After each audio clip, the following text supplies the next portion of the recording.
delay, obviously. Yeah.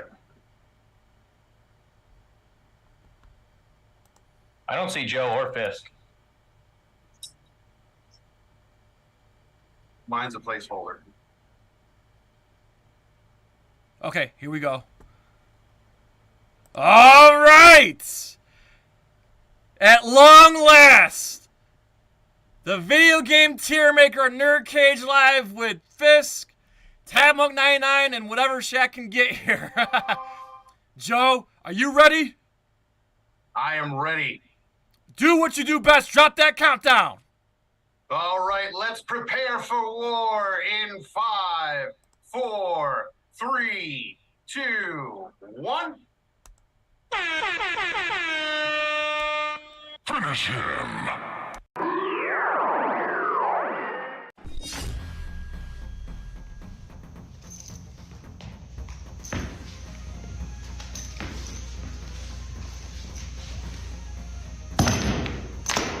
Get over here!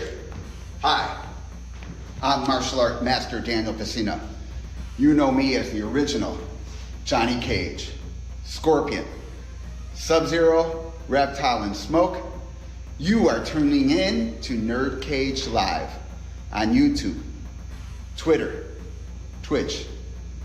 Don't miss an episode or you'll get caged. So let's finish him. This is Anthony Marquez, better known as Kung Lao for Mortal Kombat. Make sure to like and subscribe to NerdCage Live. Be there. Us. Hey everybody, this is Dave Niebuhr from Dog Eat Dog, and you're watching NerdCage Live. So like, share, and subscribe to this channel. These are great guys doing what they love to do. NerdCage Live and gaming are a perfect match. Shoot the J, Joe. Okay. Shoot it! All right. Over on NerdCage Live on Twitch, Jay and Joe go live. Call me Bazooka Joe. It's all about you. Kaboom! Playing both old school and new school games every Tuesday night. Ooh, what a sight! Jay, stop looking at her face and run. But she's so beautiful! So be sure to follow NerdCage Live on Twitch. Run for your life, Joe. Run for your life, Joe. Running. Run faster! Oh no, Joe! The galaxy's doomed because of you! To scratch your gaming itch. Oh, nice kick, Joe. Thank you. Yo, that's diabolical. Wait. Yo! That's twitch.tv/NerdCageLive. Hi, I'm Leah Montalongo, the OG Sindel. Please like, subscribe to NerdCage Live. Hey guys, it's the original Shao Kahn, Brian Glenn, and I'd like you to subscribe to NerdCage Live.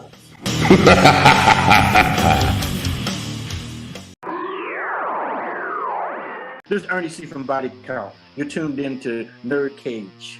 Can you like and subscribe?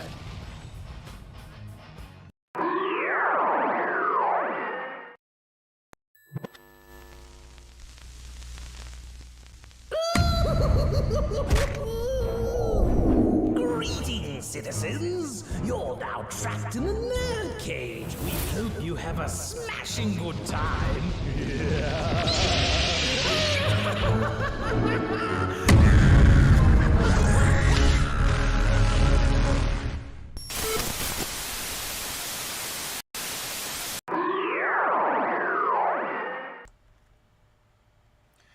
You're now about to witness the strength of geek knowledge. Yes, hello, welcome. That's right. Once again, you are trapped in NerdCage Live. This channel is a celebration of all things pop culture, including yours truly, video game consoles. So please, if you're new to the channel, if you're coming from Fisk, if you're coming from Tabmok, if you're coming from Round 1, please hit that like button, share it, and subscribe. Helps us more than you know. I'm your co-host, Jay Sate, motherfucking G, certified geek, 7 days a week. Coming to you live from yours truly, the land of the orange, the land of Tom Cruise, the land of Earth Crisis, the land of Anthrax, Syracuse, New York. And always among us, it's our moderator and Trollhammer, stronger than the DK Banana Slammer. You can't stop it. You can't crop it. You can't top it. Like a B-52 bomber, Oppenheimer, he's gonna drop it. Born from the atomic seed in the titanium womb. He's a NerdCageLIVE gaming prophet. It's Joe of FallenOne Gaming. What's poppin', my dude? Dude, I've been chomping at the bit to do this stream.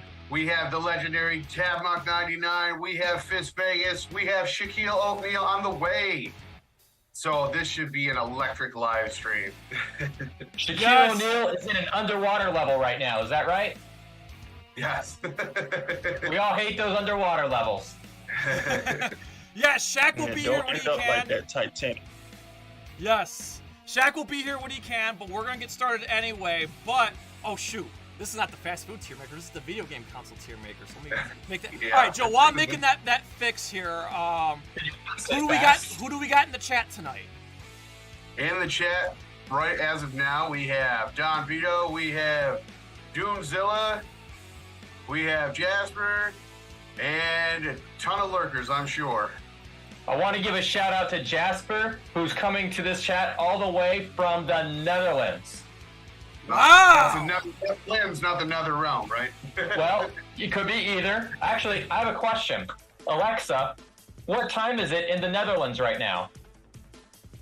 Yo, NerdCageLIVE is worldwide. We're catching 10 the a.m.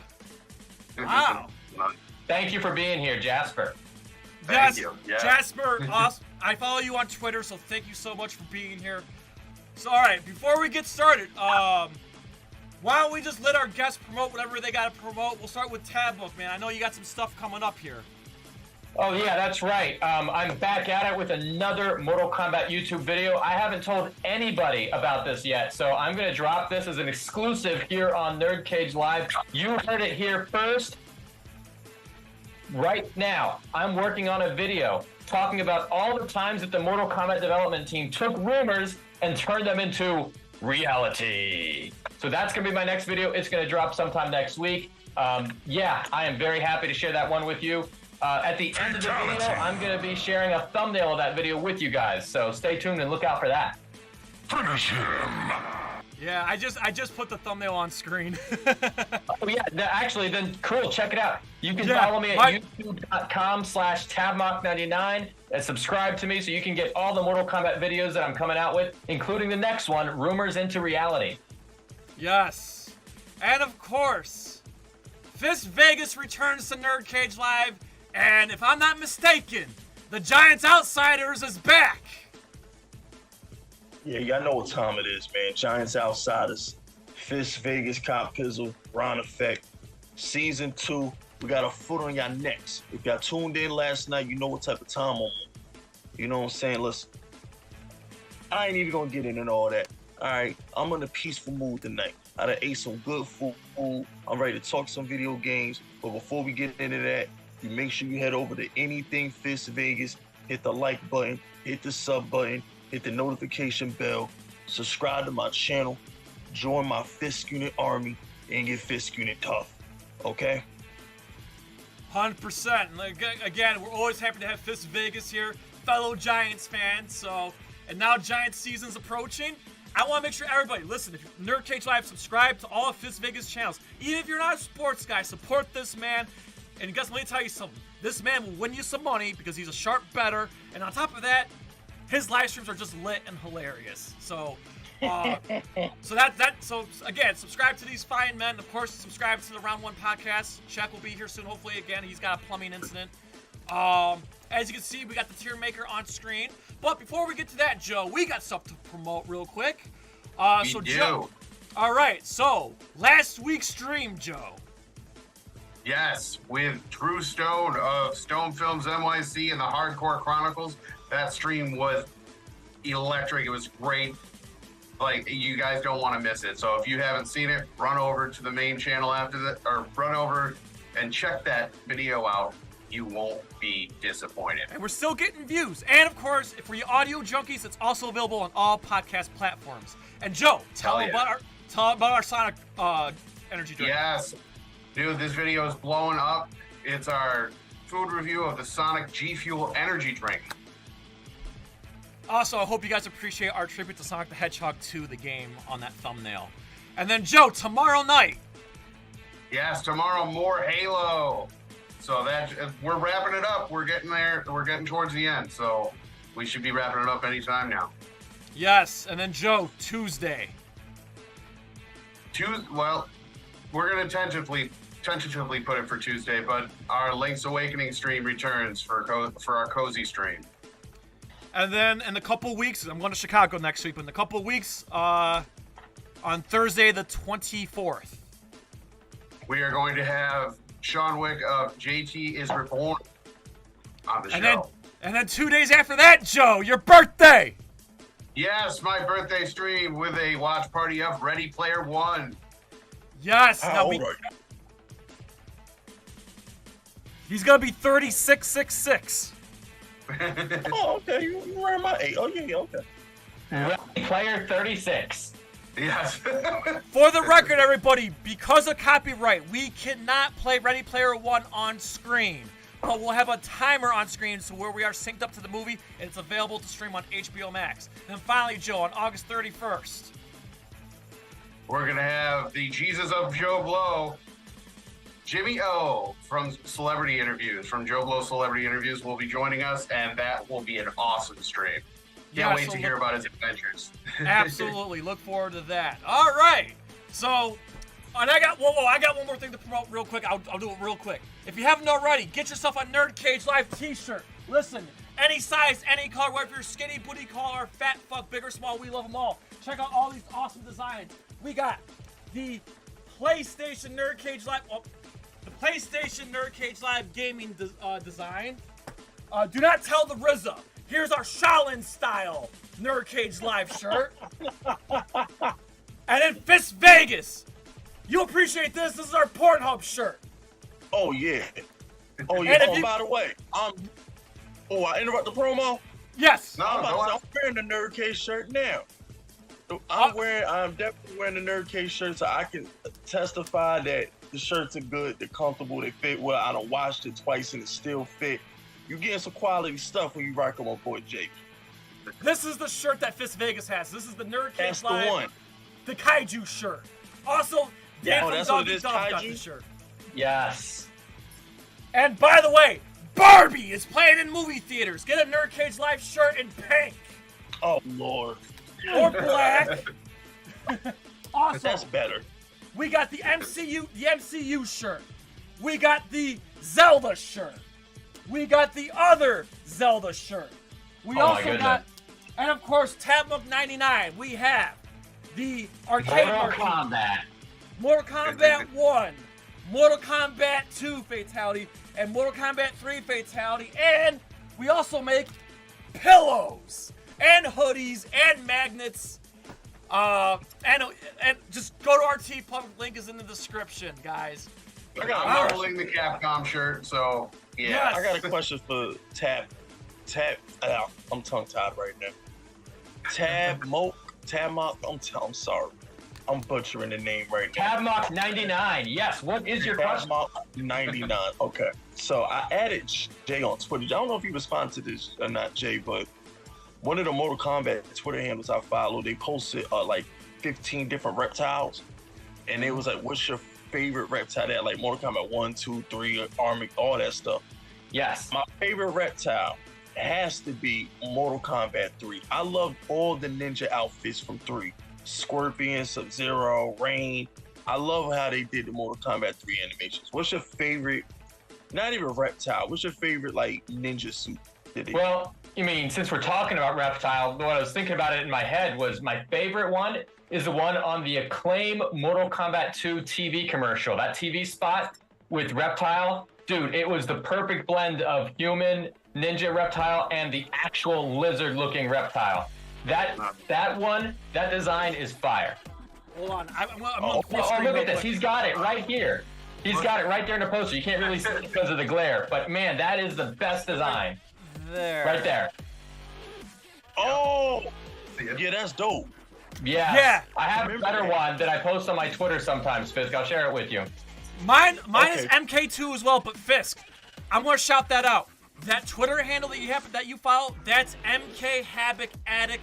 He's a friend of the channel. He's been on the show before. Shout out to Havoc Addict. He is the most love his Twitter. He is the most lit Mortal Kombat Twitter. And I don't know if I should say this out loud, but then again, I think he said it publicly on his Twitter. He's getting ready to start a channel. So nice. Keep your eyes peeled for Havoc Addict's YouTube channel, but follow him on Twitter. He's one of a kind, all-around cool dude. Also, he also got himself a NerdCageLIVE Mortal Kombat Arcade Marquee shirt. So shout out to Havoc Addict. He's our friend, great guy in the Mortal Kombat community. But yes. So guys, here's what we're gonna do. And Joe's gonna moderate. Obviously, we're still waiting for Shaq, but what we're gonna do is we're gonna try to go in chronological order of games, not every single game system, but like the important ones in chronological order. So Joe, kick this shit off, buddy. All right. I think it's only fair that we kick this off with the OG Atari 2600. Okay, I'm okay. Listen, I understand this paved the way, but I'm gonna say C tier.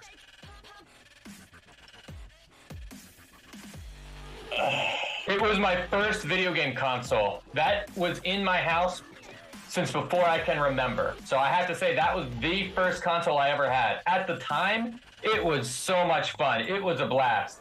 But it doesn't really hold up that well today. But I'm going to go with B tier. Okay, so we got a B and a C. Fisk, what do you got for the original Atari? I'm not qualified. Listen, I'm 34 years old, going on 24 years old. Okay, I ain't playing no dang on a card. All right. I'm sorry, I ain't playing the look. I got a rule. Okay, if I wasn't born for it, I ain't gonna fake it.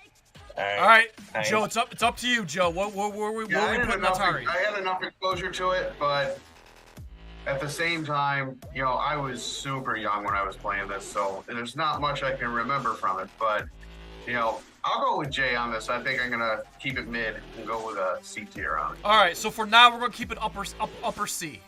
All right, moving on, Joe. What's next? All right, probably one of the biggest consoles people will remember from their youth, if they're our age. It has to be the Nintendo NES. Okay, I'm just gonna say this right here, right now. As much as I want to put in S tier, I'm actually gonna put it in A tier because yes, you had Mario 3, Zelda, but there's a shit ton of crappy games, and blowing into the cartridge was a nightmare. So I am gonna say A tier for now. And the system, you had to blow into both. Yeah. And that was not fun. I don't know if people remember that, but I felt like I spent more time blowing the goddamn cartridge than I did playing it. But there are so many great games, like I said, the 3 Mario games, you know, Zelda, and like all the heavy hitters were on Nintendo. So I'm gonna go with A. Tabmok, what do you got? Yeah, I'm going to give this one an S tier. Honest to God, there were so many classic hits. Yeah, they can't all be instant winners. But dude, if you just look at the number of hits that game had, it's better than pretty much any other console. This is S tier for me. Okay. Fisk, regular Nintendo, where are you putting it? Okay, this one I was alive for. I owned one of these. I'm gonna go A. I gotta go A tier just off the simple fact that all I remember from this was, I want to say Mario and Tetris.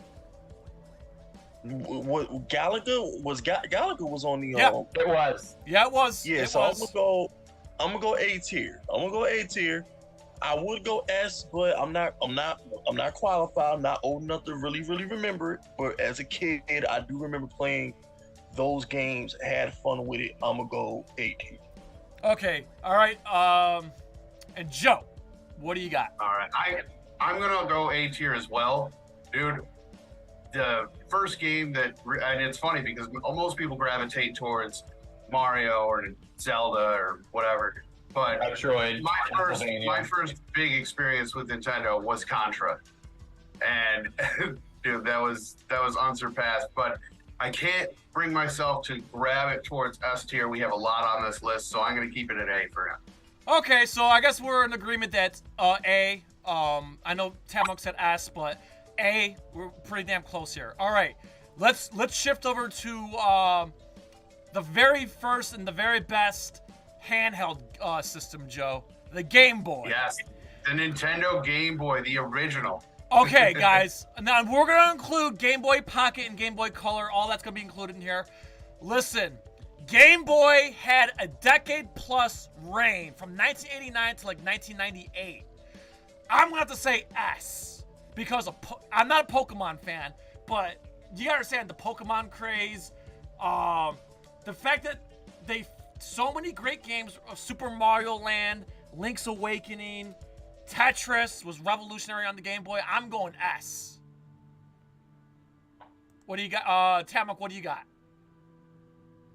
Yeah, I say S for sure, because that Game Boy was a classic system. It had a bunch of great hits that translated really, really well. I don't want to say it was unbeatable, but if you look at the other color consoles that came out at the time, the battery life kind of sucked. Game Boy whooped their ass in comparison. Game Boy is S tier for me. Fisk, the original Game Boy from 1989. That's gotta be an S tier.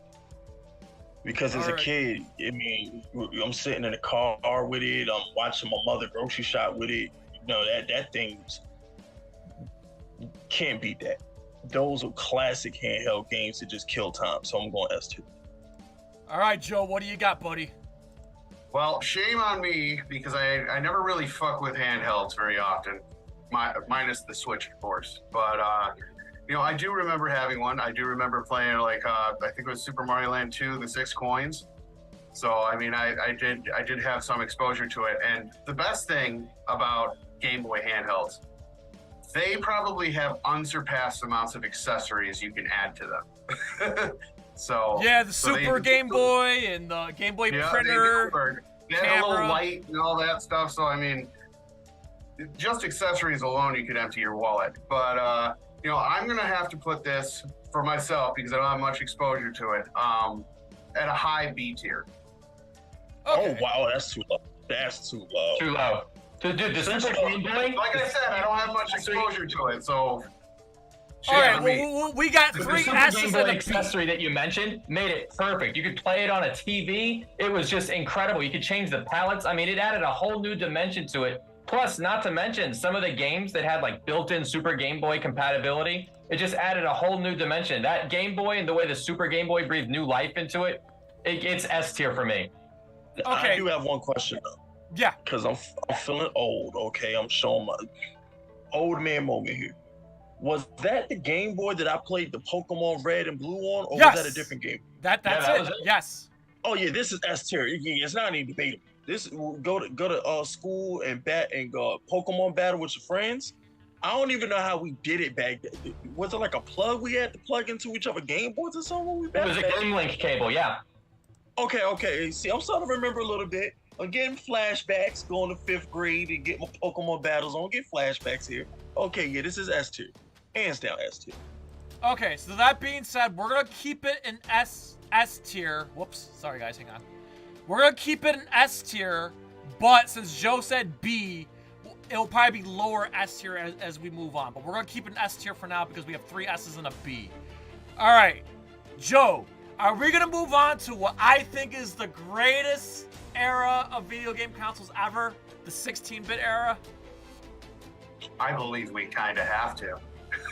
All right, so Joe, what are we gonna do? Are we gonna do Sega first or Super Nintendo? Which? Let's keep it in Nintendo vein for now, and we'll go with the Super Nintendo first. All right, I'm just gonna say this right here, right Wait a now. minute. Fight Before me. we do this, what's up? Before we do this, I just want to point out somebody in the chat mentioned this earlier, and I wasn't thinking about it, but the Sega Master System was huge in certain parts of the world, especially Brazil.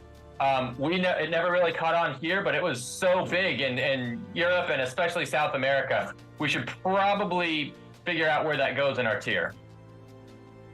Well, like I said, I never played it. Yeah. I mean, I Yeah, guess. in America, I think we were more Genesis based, to be honest. Yeah, NES and Genesis were where it's at. The Sega Master System wasn't really big here. Which war was bloodier? I gotta ask y'all. What do you think is the bloodier war? Sega versus Nintendo or Sony versus Microsoft? It's Sega versus Nintendo because of those commercials, man. Those commercials. Yeah. Yeah, even the magazine ads where they were like going at it pretty hard. Oh, It was and not to brutal. What mention- Sega does, what Nintendo don't. Like, Yeah. dude, that was implanted in our brains, dude. That was bloody. And don't forget the congressional hearings. Nintendo went after Sega pretty bad, like in front of Congress and everything. Oh wow, I didn't know that. Yeah. And a lot was done in a short amount of time, whereas the Sony versus Microsoft stuff, it's still going on, so they dragged it out quite a bit. Yeah. Yeah, this is the longest war of all time. Well, Microsoft and Sony, the systems are very similar. The systems have become almost indistinguishable from each other. It was not like that in the Nintendo versus Sega days. Those consoles are very different experiences. Yeah. Well, that's because back then they had this thing called exclusives. Yep. Like real exclusives. Nowadays it's like nothing's really exclusive, but you weren't playing Sonic on Nintendo. You know, that just it was the blast processor. All right, so let's start with Super Nintendo. I mean, we mentioned this Master System, but I really don't think any of us are qualified to rank it because we really didn't have much exposure to it. So we're gonna go on to Super Nintendo. I'm gonna say this right here, right now. It's my favorite game. I'm biased. It's my favorite game system of all time.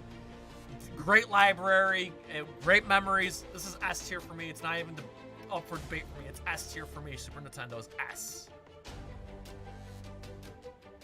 So Tabmok, Super Nintendo, where are you putting it? Yeah, also S, I would say it edges out the NES just because of the software library. Like, I thought NES had some great titles, but with Super NES, you had Mortal Kombat, you had Street Fighter, you had the greatest generation of games right there. And even the NES classics all got remixed on the Super NES. I mean, my favorite titles were all in there on Super Mario All-Stars, Tetris and Dr. Mario. They released the Ninja Gaiden trilogy. I mean, holy shit, they knew what they were doing. They took the best of the best on NES and put it right there on the Super Nintendo, so there was no reason not to get it. Super Nintendo is probably the winner of the entire console war. I don't want to spoil it for anybody, but SNES probably best of the best on this stream tonight. S tier. Thank you. Fisk Vegas, come on, what do you got for us? Man, he brought back Ninja Gaiden. I remember buying that on the Xbox. That game looked amazing 20 years ago on Xbox. I remember those days. It's got to be S. It's got to be S tier. I remember playing the Ninja Turtle games on the Nintendo, Double Dragons on the Nintendo, and what was it, Streets of Rage? I think me and my cousin used to play on the Nintendo. Yes. Yeah, so this has got to be S tier. Playing Street Fighter, playing Mortal Kombat. I remember breaking my freaking controller playing fucking Mortal Kombat. I forgot what they were, but you remember in between the levels, you had to like break the damn. Test your might. Test your might. That's it. That's what they were. I remember breaking my damn controller, trying to mash them damn buttons, and like. There was this one, I think, like, you beat like 5 or 6 people, and there's like this one, it was like this big ass black or like silver whatever, and it's just impossible to break, bro. Try to beat it on Diamond, yeah. You know what? As a kid, I was horrible at that, breaking Diamond, and as an adult, I can do it. But man, at the time, the best way to beat that was with a turbo controller. Mm-hmm. That's what I was just about to say. I cheated and used the turbo switches.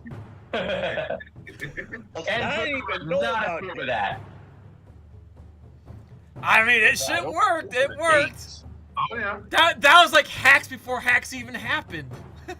I know. That's the thing, like, what was harder? What's harder? Doing the test of might or trying to fuck up the car in Street Fighter? Test your might. Remember Street Fighter? Test Yes. your might. No, there's no equivalent. Test your might for sure. All right, Joe. I do remember that part. Joe, we have S's. We're gonna have S's all around. Because, Okay, I mean, so first anonymous. This had friggin' Mortal Kombat 2. You had Killer Instinct. that black cartridge. You had Super Metroid. You had Link to the Past. You had Super Mario World. Dude, the titles go on and on and on. This is an unbeatable library. Donkey Kong Country. And here's another thing too, and we can move on. What made the Super Nintendo fascinating was, thanks to Donkey Kong Country, the arrival of PlayStation and the arrival of Sega Saturn and all that, you would have thought that the Super Nintendo was done for, but no. Along comes Donkey Kong Country with the pre-rendered 3D graphics, and it just breathes new life into the Super Nintendo. The Super Nintendo lived another prosperous 3 years. Super Mario RPG. Yes, and those are prosperous years. The Super Nintendo was able to keep up with the early PlayStation and Sega Saturn. So yeah. So anonymous, everybody, we have this as an S tier. Now let's move on to the Genesis. Joe, I'll let you start. What do you got for Sega Genesis? Sega Genesis for me, it was good for what it was for and everything, but I don't think in the long run it kept up with Super Nintendo. So I'm gonna have to drop this to maybe an A tier, but it is awesome. And I had some deep cuts on that system. I mean, I had Kid Chameleon, if anybody remembers that. So I mean, I had some deep cuts on Sega Genesis. So I have really good fond memories. But like I said, I don't think it beats out the Super Nintendo. Okay. Fisk Vegas, the Sega Genesis.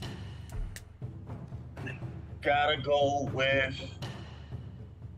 I'm probably doing this with my heart and not my head, but I'm gonna go S tier again, man.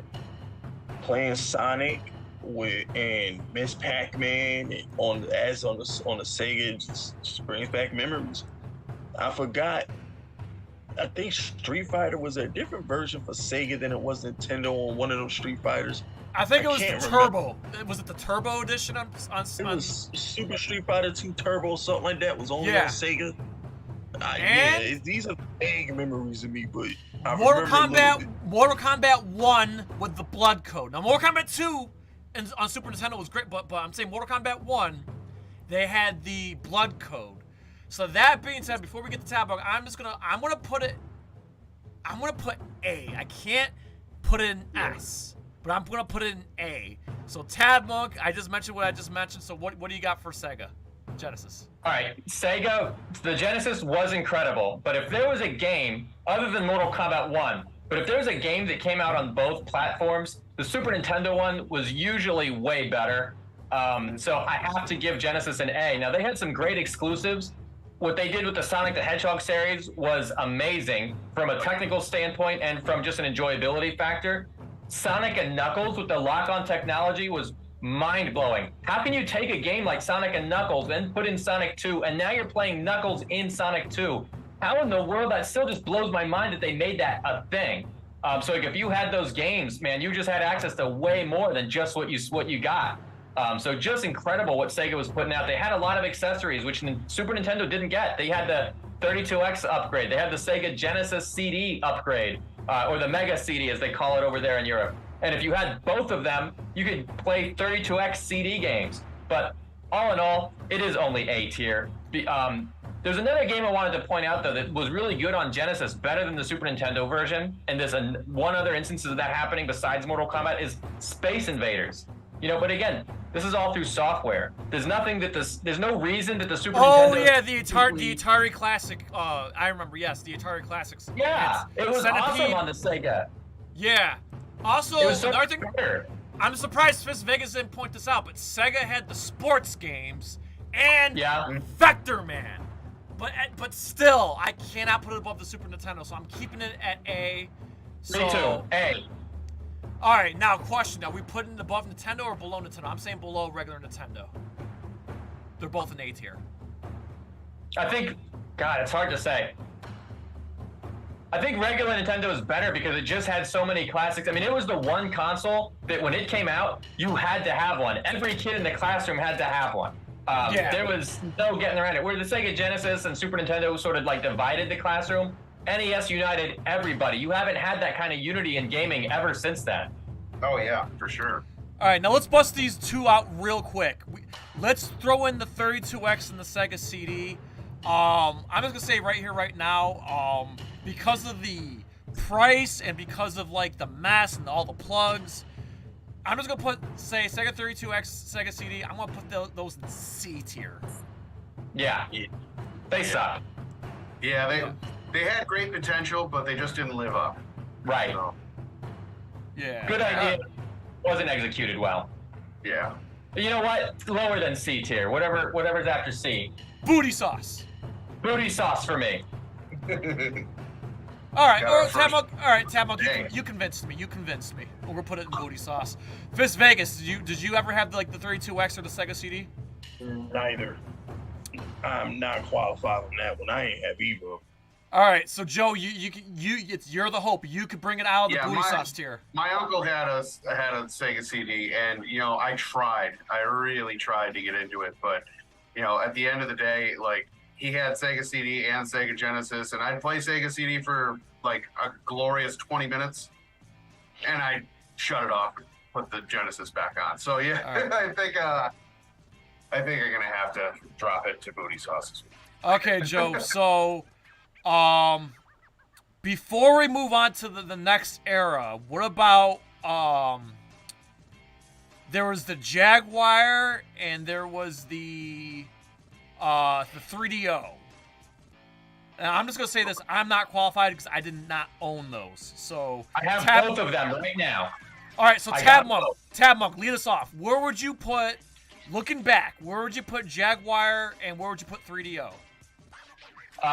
They both suck because, look, honestly, they have some cool titles, but they're far and few between. The controllers are wiggity whack. I just, especially the Jaguar controller, that thing is just monstrous. There's no reason for it. Kasumi Ninja was fun. The canceled Thea Realm Fighters was fun, but most of the titles are just not worth it. And considering how expensive these consoles were, the Panasonic 3DO was like $800 when it came out.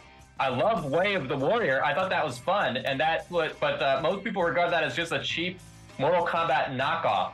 And everybody saw the screenshots. Nobody really played it, so you just go by the pictures. It's like people think it's not even worth playing. It was actually kind of cool. It had digitized sprites and it zoomed in and out, but nobody really knows what it was even about because very few people ever played it.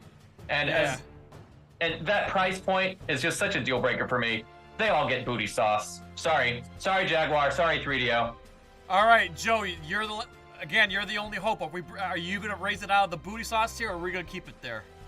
I think it's gonna sink because like Tabmok, there wasn't many draws to play it, and you can kind of tell by if people remember a system or not. And this has like no memorability to it, so I'm gonna have to drop it. Okay. Sorry. So let me move. I'm gonna move us on, guys, and then before we get to what was one of the greatest eras ever, the 32-bit, 64-bit era. There's one game console we need to talk about, and I'm going to lead us off. And it's a fascinating part of video game history, and we got to talk about the Virtual Boy. Let me just say the Virtual Boy, guys. Listen. Never in my entire existence to this day, I cannot remember a game system that was hyped up so much. This game system was hyped up so goddamn much leading up to its release. Too much. and then upon its release, it fell off the face of the earth so goddamn fast. The reviews were horrible. Yes. But it's a fascinating part of history, and I'm not gonna lie, there were some fun games, in particular the Mario Tennis. But staring into the red, like I felt like I was gonna turn into Cyclops from X-Men, like boom, like. Yeah, if there's any console on the list that's so bad it could technically be good, it would be this one. I'm gonna put the Virtual Boy in lower C just because of the fascinating history. I have to put it above the ones that we just mentioned. But, like, again, I've never seen a game system overhyped and fall so fast. And for that, just for shits and giggles, I'm putting it in lower C. So does anybody else want to chime in on the Virtual Boy or any memories of the Virtual Boy? I remember playing it at Toys R Us, like the demo unit, the kiosk. It was just kind of meh for me. I didn't really see the appeal. But, man, the way it got hated on so much, everybody was complaining it gave them headaches. I didn't know what was wrong with those people. I just thought they had like a weak constitution or something. It didn't give me a headache. I just didn't see the appeal. I heard about games like Mario Tennis and Wario Clash and stuff like this. Just couldn't get into it. It's booty sauce to me. Yeah. Fisk Vegas, did you ever get your hands on a Virtual Boy, or do you remember the hype and the rise and sudden fall of the Virtual Boy, Fisk?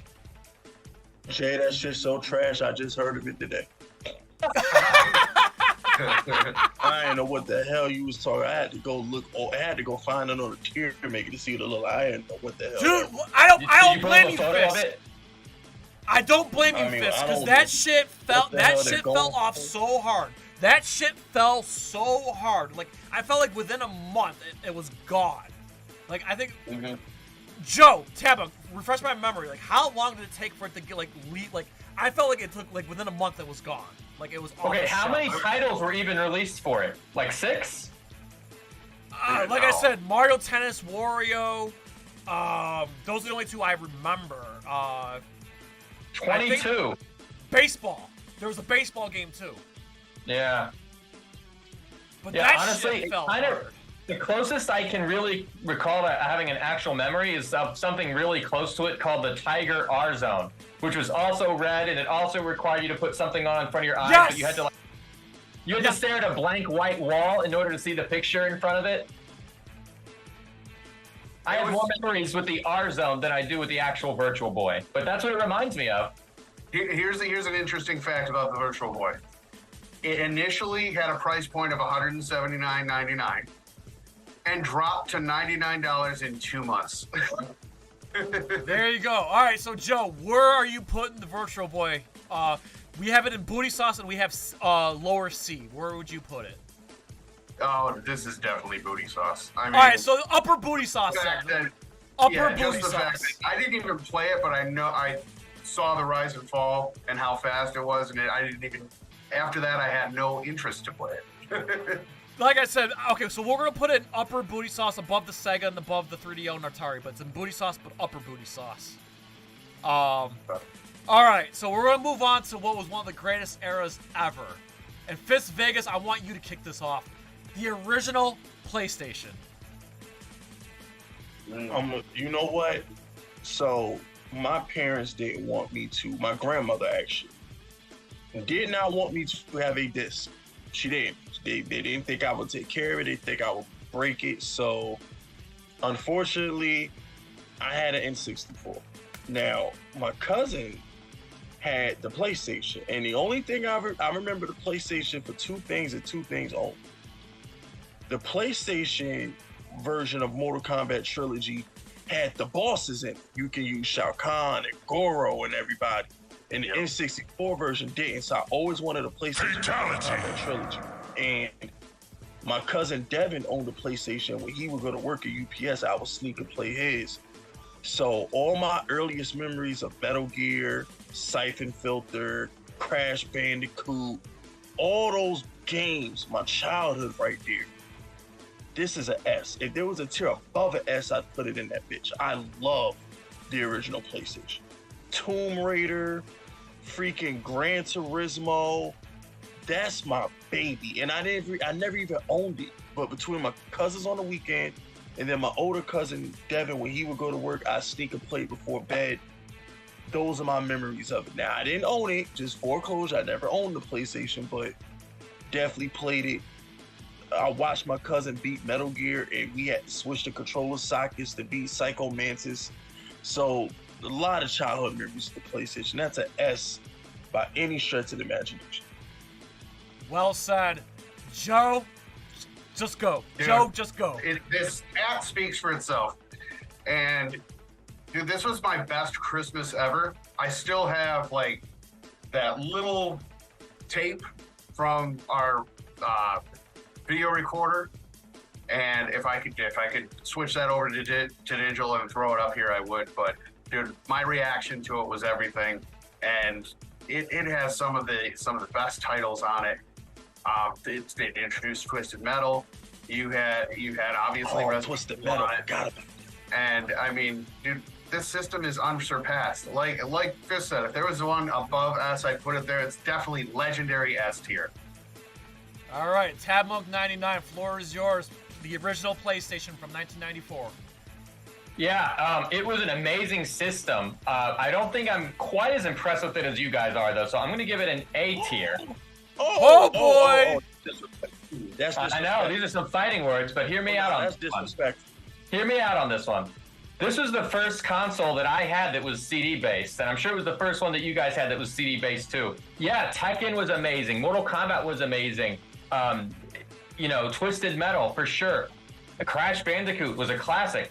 But guys, that loading time, there was a clear difference. There was a definite downside to this that I never said, well, here's the downside to a Super Nintendo. Here's the downside to upgrading to that. But this time, when I'm upgrading to a PlayStation, there is a downside. And that loading time, no matter how clever they are at trying to hide it, you can't get around the fact that, yeah, this was a bad thing. And also, you had to have a memory card to save your games. Like, coming from the Super Nintendo and the regular Nintendo, when you wanted to save a game, it just saved on the game. Easy. Now you got to have a separate component, and I get it, because you can't write to a disc. These things, there were trade-offs in a way that there were never trade-offs before. I love the console, and I think the controller is a classic. I mean, it kind of defined the controller that we know and love to this day. It did so much right, but it wasn't perfect, and it wasn't legendary S tier. A for me. That's well said. I was just thinking, as the loading times for as was to PlayStation was blowing into a cartridge was to Nintendo. Okay, so I'm gonna put my 2 cents in it. For the record, I was a Nintendo 64 kid, and I still am. But if I'm taking my bias out of it, PlayStation won that war, and the games came in like crazy. They were cheaper. This is what I'm going to do. I'm being fair as possible. I'm going to say, for me personally, I'm going to say lower S, but it's in S. All right.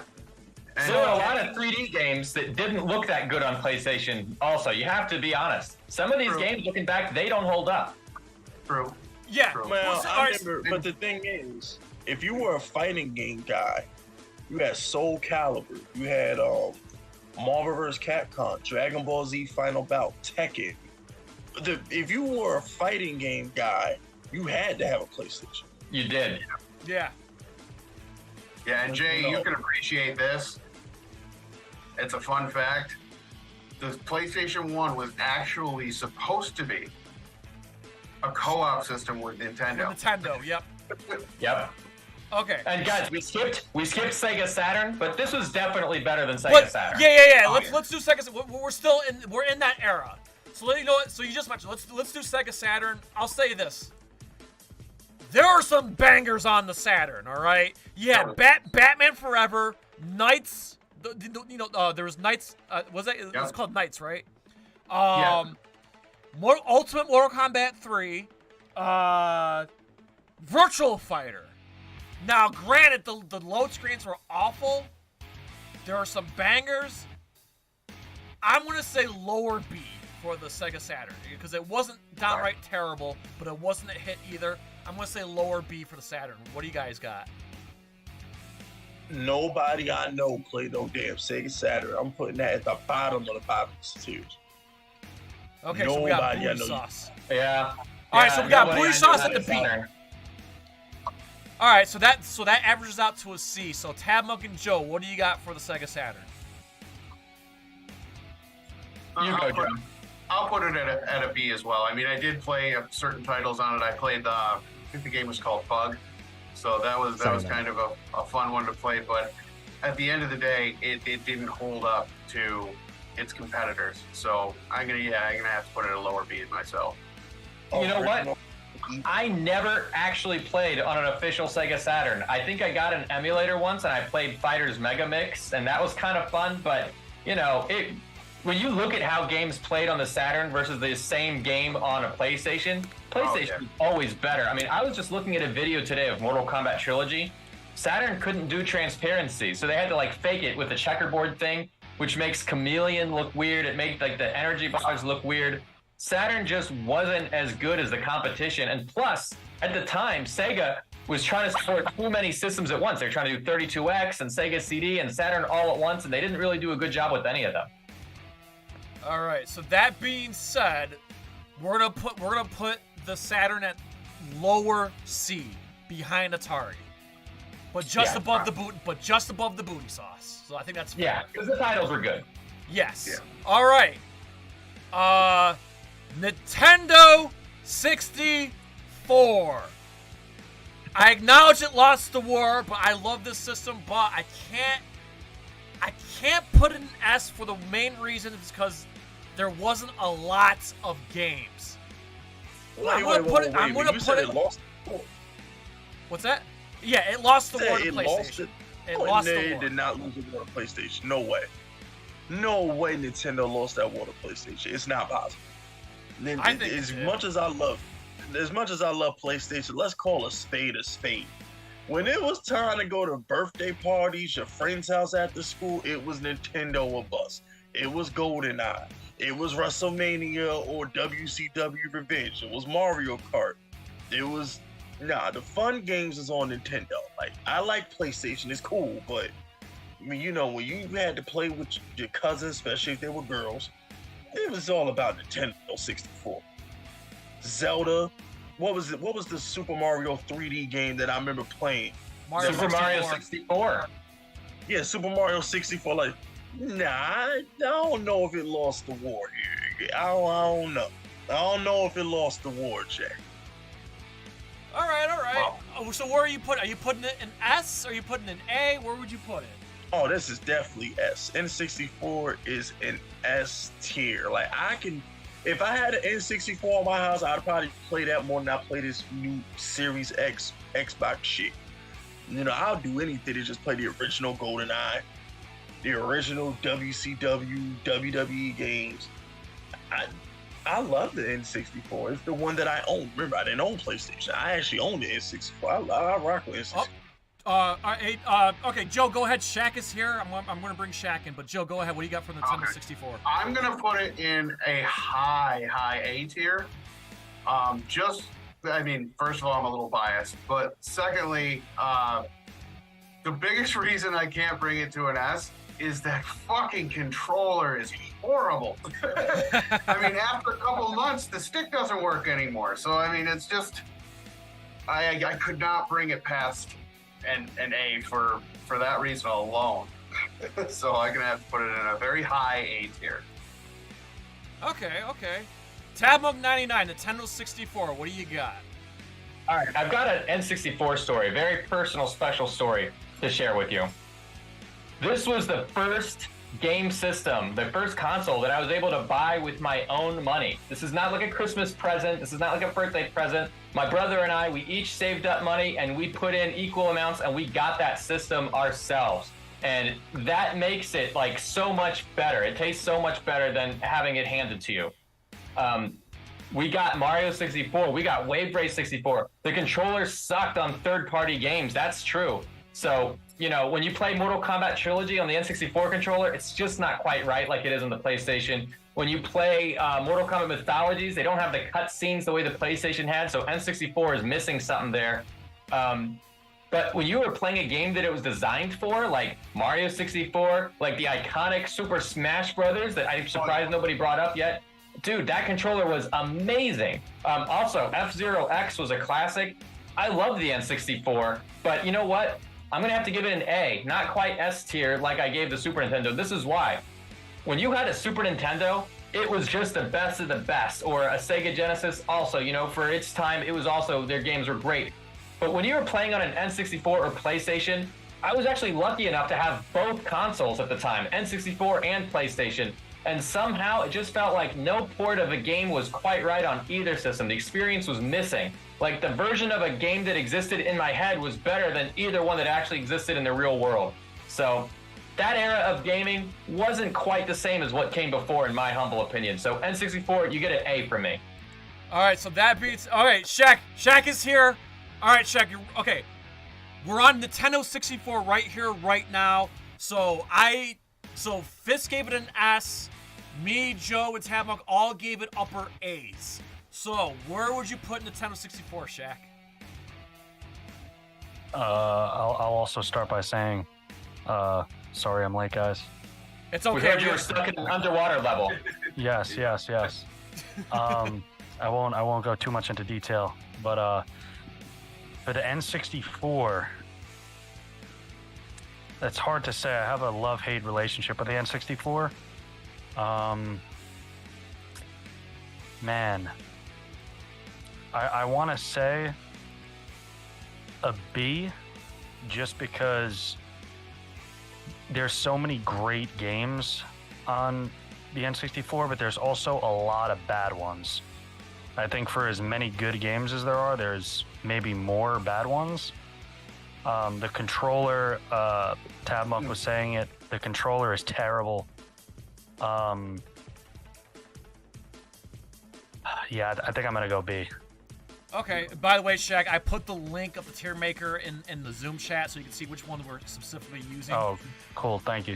So that being said, we're not doing all of them, but yeah, we're just doing the important ones. So, okay, so we're going to keep the Nintendo 64 in the A tier, but since, here's what I'm going to do. Because Shaq said B, I'm going to put Nintendo 64 in A tier between Sega, Genesis, and regular Nintendo. It's going to go right in the middle of A. Literally in the middle. Hey, Shaq, just to get you caught up here. So the S tier, which I call the Super Tits tier. Super Nintendo, Game Boy, PlayStation. A tier, Nintendo, Nintendo 64, Genesis. Nothing in the B tier yet. C tier, we have Atari and Sega Saturn. And then booty sauce, we got Virtual Boy, Sega 32X, Sega CD, 3DO, and the Atari Jaguar. I agree with everything that's been said so far. Okay, yeah, I just want to get you caught up. Plus, I think we're kind of like halfway through, so I think this was a good time to kind of like do And I think with our next one, I think we should switch back to handhelds, and we gotta talk about the Sega Game Gear, dude. Oh, yeah. I totally forgot about the Game Gear. Okay, I'm going to say this about the Game Gear. Yes, it was in color, but you couldn't see shit. I was going to say that screen. Yeah. Man. I'm sorry. I hate to fucking say it. I know everyone's going to come at me. Game Gear was booty sauce to me. I never liked the Game Gear. Never did. Even back then. I was never impressed with it. Booty sauce. But I'll put it above the Virtual Boy. I'll put it upper booty sauce. Tabmok, what do you got for the Sega Game Gear? Oh yeah, I had a Game Gear. I didn't really spend a whole lot of time playing with it. The batteries didn't last as long as they should. I could see the screen okay. Maybe the backlighting on mine was better. I think the light might go out on some of the systems. I don't know, but the light worked good on mine. I had Sonic 2 on it, which was fun. But to be honest, I spent a lot more time with the Game Boy. So I guess I'll give Game Gear our first B of the evening. Okay, so that being said, I'll put an upper C for now. So, Fisk Vegas, the Game Gear, what do you got? I'll be nice. I give it a B. Okay, so we're moving up. We're moving up. All right, Shaq, Game Gear. And for the record, everybody, if you listen to the Round 1 podcast, Shaq has owned every single game system to man. Still does, and they're in his closet. So this is why it's going to be an interesting stream with Shaq here. But Shaq, go ahead. Game Gear. The first time I remember playing the Game Gear was, I had no idea what it was, and it was at my dentist's office as a kid. My dentist had it, and I remember being like, "What the fuck is this thing?" Because it played, like, I had the Genesis, and I was like, "Why is this thing playing Genesis games? I've never seen this thing before." And I remember the first time playing it, after like 15 minutes while I'm getting my teeth drilled into, the thing dies, and I'm sitting there and I'm like, okay. And I seen the like nurse, dental assistant or whatever, taking it apart, and the amount of D batteries that she was putting into that thing, I was like, this is ridiculous. But I think all of this stuff, considering the battery aside, I think the Game Gear is pretty good. As a handheld, I think for the time it was great, but now it's definitely doesn't hold up. So I'll give it a B. I'll give it a B. Okay. Just I the did fact want to that you share can one play thing everything on there mostly.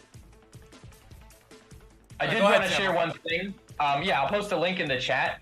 But I always thought this was like the most amazing thing ever. Somebody designed a mod, like a mod of a Sega Master System, to give it an extra cartridge slot to where you could play Game Gear games. I tried to share it in the chat. I don't know if it actually shows up. I guess it doesn't. But you know what? I'll just, if you follow me on Twitter, just look at my Twitter. I'll retweet it. At Tabmok99, same thing. Yeah, it's someone else's tweet. I love it. I'm going to retweet it right now. All right, Joe. It's down to you, Joe. And Fisk too. All right, so actually, let's go start with Fisk. What do you got for the Game Gear, Fisk? I give it a B. Oh, that's right. Fisk Yeah, sorry. already. Yeah, sorry. Sorry, brain part. So, Joe, what do you got? If it's down to me, I mean, it had a very sleek design. However, like Shaq said, it took way too many batteries, and it still didn't have a good, shelf life for runtime. You might get maybe a half hour to an hour, if that, out of it before it dies. The screen was way too small, and it didn't have much of a game library. So I'm going to have to put it down to maybe C tier. Okay. Not quite booty sauce, but it's not good. Okay, happy medium. We're going to put the Game Gear in C between the Atari and the Sega Saturn, in the middle. All right. So I think that's respectable. All right, Joe, go ahead, moderator. What system are we doing next? So, Dreamcast. What's that? Should we do the Sega Dreamcast? Oh yeah, for sure, Dreamcast. Okay, guys, I'll kick this off. I loved the Dreamcast. All right, I know it wasn't popular, but my God, Shenmue, Marvel vs. Capcom 2, Soul Calibur, Virtual Tennis, House of the Dead 2. There are some bangers on the goddamn Dreamcast. It's just a damn shame that nobody fucking knew. I got that Smash Pack for it. It was pretty cool. That being said, I gotta give it an A. And hell, me personally, I'd put it above the Nintendo 64. I'm putting Dreamcast an A. That's me. Oh, you had to get disrespectful. If you know, you know, man. The Dreamcast had some bangers. It did. It just fell on its face. But my God, if you got it and you knew where to, Mortal Kombat Gold. Like, there are some great games on the Dreamcast, and it baffles me that it died so quickly. Yeah, and let's talk about some other stuff with the Dreamcast, like Phantasy Star. I think it was Phantasy Star Online. Dude, online was like the first, that was the first system we had like an actual online component to. And I mean, yeah, the controller was a bit bulky, but like if you played a Resident Evil game on that. Oh, Code Veronica, thank you. Yeah, but you could see on the screen of the actual controller your health on the controller, which was visual memory unit, VMU. Yeah, so yeah, I mean, is it S tier? No, I agree. I would give it maybe a lower A. Okay. Yeah. It looked better than the PlayStation. Tell me if you guys remember this. This is a crazy Sega Dreamcast story. Do you remember that there was an emulator called Bleem that would let you run PlayStation 1 games on Sega Dreamcast? Yes, I do remember that. It was the orange disc. I remember. And it only supported 2 titles, and it was really a shame what happened. But I think his original plans were to support a bunch of them. He ended up like Tekken 3 was the one that I had, and oh my God, running Tekken 3 on a Dreamcast, it just looked better. It gave the graphics an upgrade, which that was not how emulation worked up to that point. I was just amazed that it could do that. And I also, like I said earlier, I had the Sega Smash Pack where they re-released like old Sega Genesis titles and maybe a few other consoles onto one disc. But there was some incredible stuff going on with that system. What killed it, I think, was piracy. It was too easy to just download and burn games off the internet and just run them with almost no technical experience required. And I think that spelled the beginning of the end for Sega. They supported it for like, what, 2.5 years? Oh, yeah. Yeah, and then that Sega never made another game. And it was fast. That was another thing. It was fast, too. Yeah. Y'all remember it's thinking. Those freaking commercials span Dreamcast. It's thinking. I was like, damn, I want to think with it. I want a damn Dreamcast. Dreamcast is lit. All the best 2K sports games. Nah, I love Dreamcast. Dreamcast did its thing. The controller wasn't that bad. It put the memory card in control, I think. Ready to Rumble was fucking amazing. Yes! Yeah. I'm putting Dreamcast in the S tier. I don't know why. I'm too young. What was I? Dreamcast? What am I? 12 years old when 11 years old when Dreamcast was popping? But like, I don't know why the PlayStation 2 bodied it so bad. I don't know what mistakes Sega made or whatever, but they had a great product. Like I always thought the Dreamcast was good. And then PS2 came along and just completely just headshotted it. And I don't know why, but that's just how it happened. All right, before we get to Shaq, Tabmok, where would you put the Dreamcast? I'm going to give it a B because I don't think it was quite as iconic as having an N64 and PlayStation, but it was definitely better than a Saturn. Okay, so me and Joe have A's. That's the problem. So me and Joe have A's, Fisk has S, and Tabmok's got a B, so that puts it at A. So Shaq, you're the deal breaker here. We could put it. Where would you put the Dreamcast? Because it can go above A, below A. Where would you put it? I'm going with Fisk, and I'm putting it S tier. Oh! The Dreamcast is one of my all-time favorite consoles. It is still set up in my living room. I have the black 2K Sports Dreamcast. Okay. I have like 75 or more Dreamcast games, like Jet Set Radio, Soul Calibur, Shenmue 1 and 2, Phantasy Star Online, Sonic Crazy Adventure. Taxi was good. Crazy Taxi, Code I forgot Veronica. about that game. The Tony Hawk games, all the 2K games. Yeah. Grandia, Skies of Arcadia, Virtua Tennis, Unreal Tournament was on there. The House of the Dead. There's so many great games on there. And the attachments, like I remember they had Typing of the Dead where you could connect the keyboard. Yes! And you could like play House of the Dead typing. And it wasn't region locked, so if you had a means of getting some like Japanese titles, you could also play Japanese titles on there. It was an amazing console, super underrated all time. I think, like Tabmok said, it was way too easy to pirate, and then the PS2 came out, and the PS2 was like even more easy to pirate. And piracy was like a major aspect of like gaming abroad. So a lot of people like switched and completely said like, screw the Dreamcast, we're just gonna buy a PS2 because it's even easier to pirate games on there. So nobody bought the Dreamcast anymore because of that, and everyone just started buying PS2s abroad because they could just get whatever game they wanted on there basically. And burn whatever disc for currently released games, whatever technology they had at the time. That's a really good point. You know, in a lot of countries out there, like in the Middle East, you could go to a flea market or a bazaar, and you could buy burned games for like the equivalent of $1 or $2 in U.S. currency. The piracy was just rampant, and what could the video game companies really do out there? Nothing.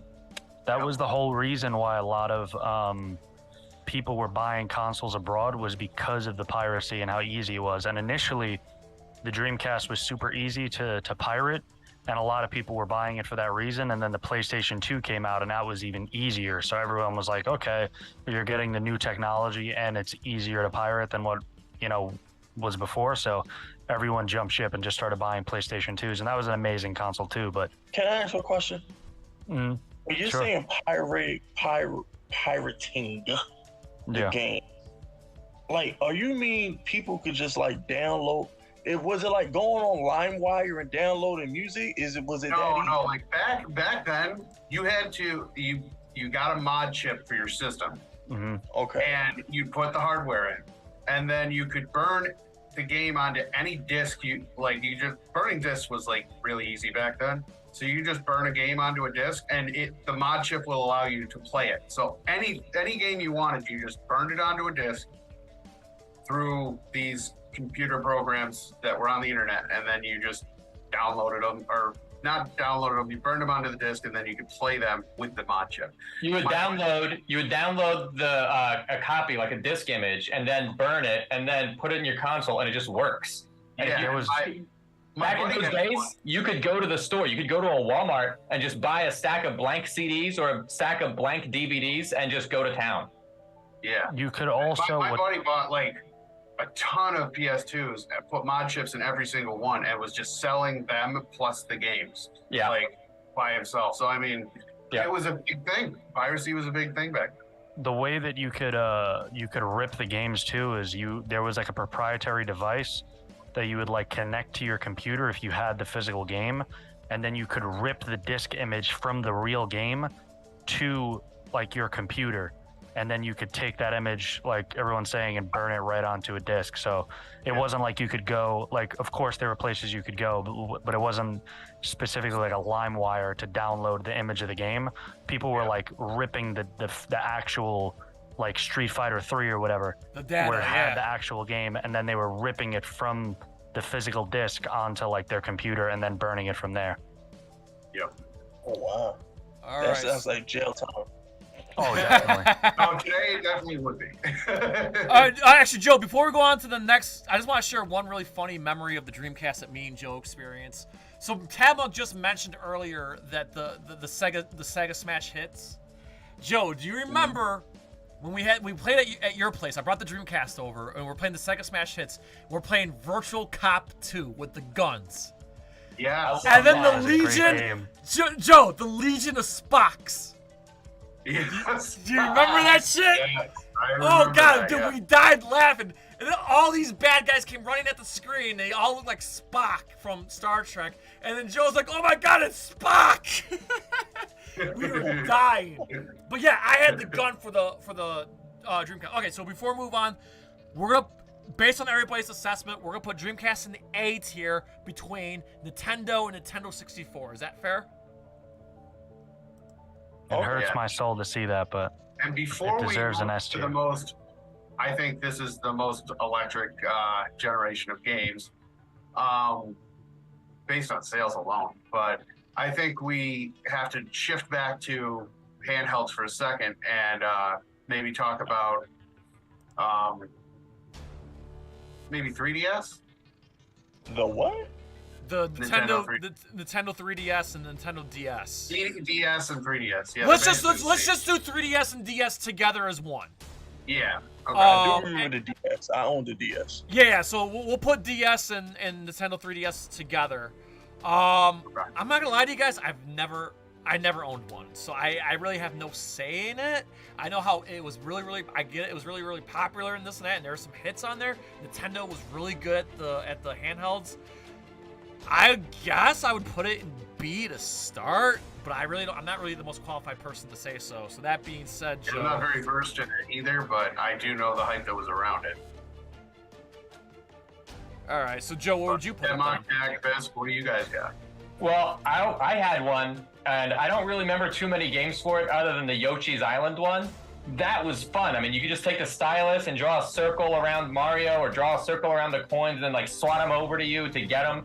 It was definitely a different kind of gameplay. I also had like the Super Princess Peach game on it. A lot of fun. Dude, if you never had it, honestly, go on eBay and get like a used console and try those games out. They're a hell of a lot of fun. If you never had one and you missed out, you really are missing out because those are cool as hell. Ultimate MK3 was released on it and it had like puzzle combat too. So if you're a Mortal Kombat fan, that's a fun title to get your hands on. Although it's nothing new, it's just stuff you've seen before ported over. And it's like high quality port, you know, it's really good, like arcade perfect. You know, I got these arcades behind me. It's an arcade perfect port. So I'd say the Nintendo DS is like A tier also. It's really good, really good. All right, so I'll put it in the A tier for now. Shaq, what do you got? Yeah. I agree with Tabmok. I think it's also A tier. And speaking of piracy, they were also huge on piracy. That's another reason why they were so popular, because they basically ran off like almost like SD cards, and those things were like super easy to hack. And you can get like all these older like Nintendo, Super Nintendo. I can't remember what they went up to in terms of like emulation and stuff. But you could do a lot of hacking with those 3DSs. Plus, like Tabmok said, the games were really good. I used to love. My favorite game on the 3DS series was the WarioWare stuff. If you've never played any of the WarioWare stuff, it's amazing. It is one of the funnest games. All those micro unique. games. Micro games, yeah. So good. I played that too. You're right. You just jogged my memory. It was such a good title. It was The amazing. Nintendo titles on the DS were amazing. Yeah, I agree. There was a lot of really good games on the 3DS, NDS. Fisk, what do you got for the Nintendo? Or Fisk, what do you got for Nintendo 3DS and Nintendo DS and 3DS? I didn't really. I'm not qualified because I didn't own really either. I do remember playing the DS more, but I don't remember like owning it. I was always more of a console guy for the most part. I mean, Game Boy was cool. I never got into that ugly, disgusting, pathetic PSP either. So by the time all this is popping up, I was done with handhelds. All right, Joe, you're the final say. Where would we think we should put the Nintendo DS and 3DS? Yeah, I'm with you. I think we could do a B tier for this, but just one thing though, I did see Shay mention the Game Boy Advance. Were we rolling that into this too, or? Either way, we could say Game Boy Advance was part of Game Boy or 3DS. We're gonna just roll those together. DS was backwards compatible with Game Boy Advance, which was a huge All right, plus. so Game Boy. Okay, so we're gonna include. Here's what we're gonna do. We're gonna put Nintendo DS in the lower A tier, but that's gonna include 3DS, DS, and Advance.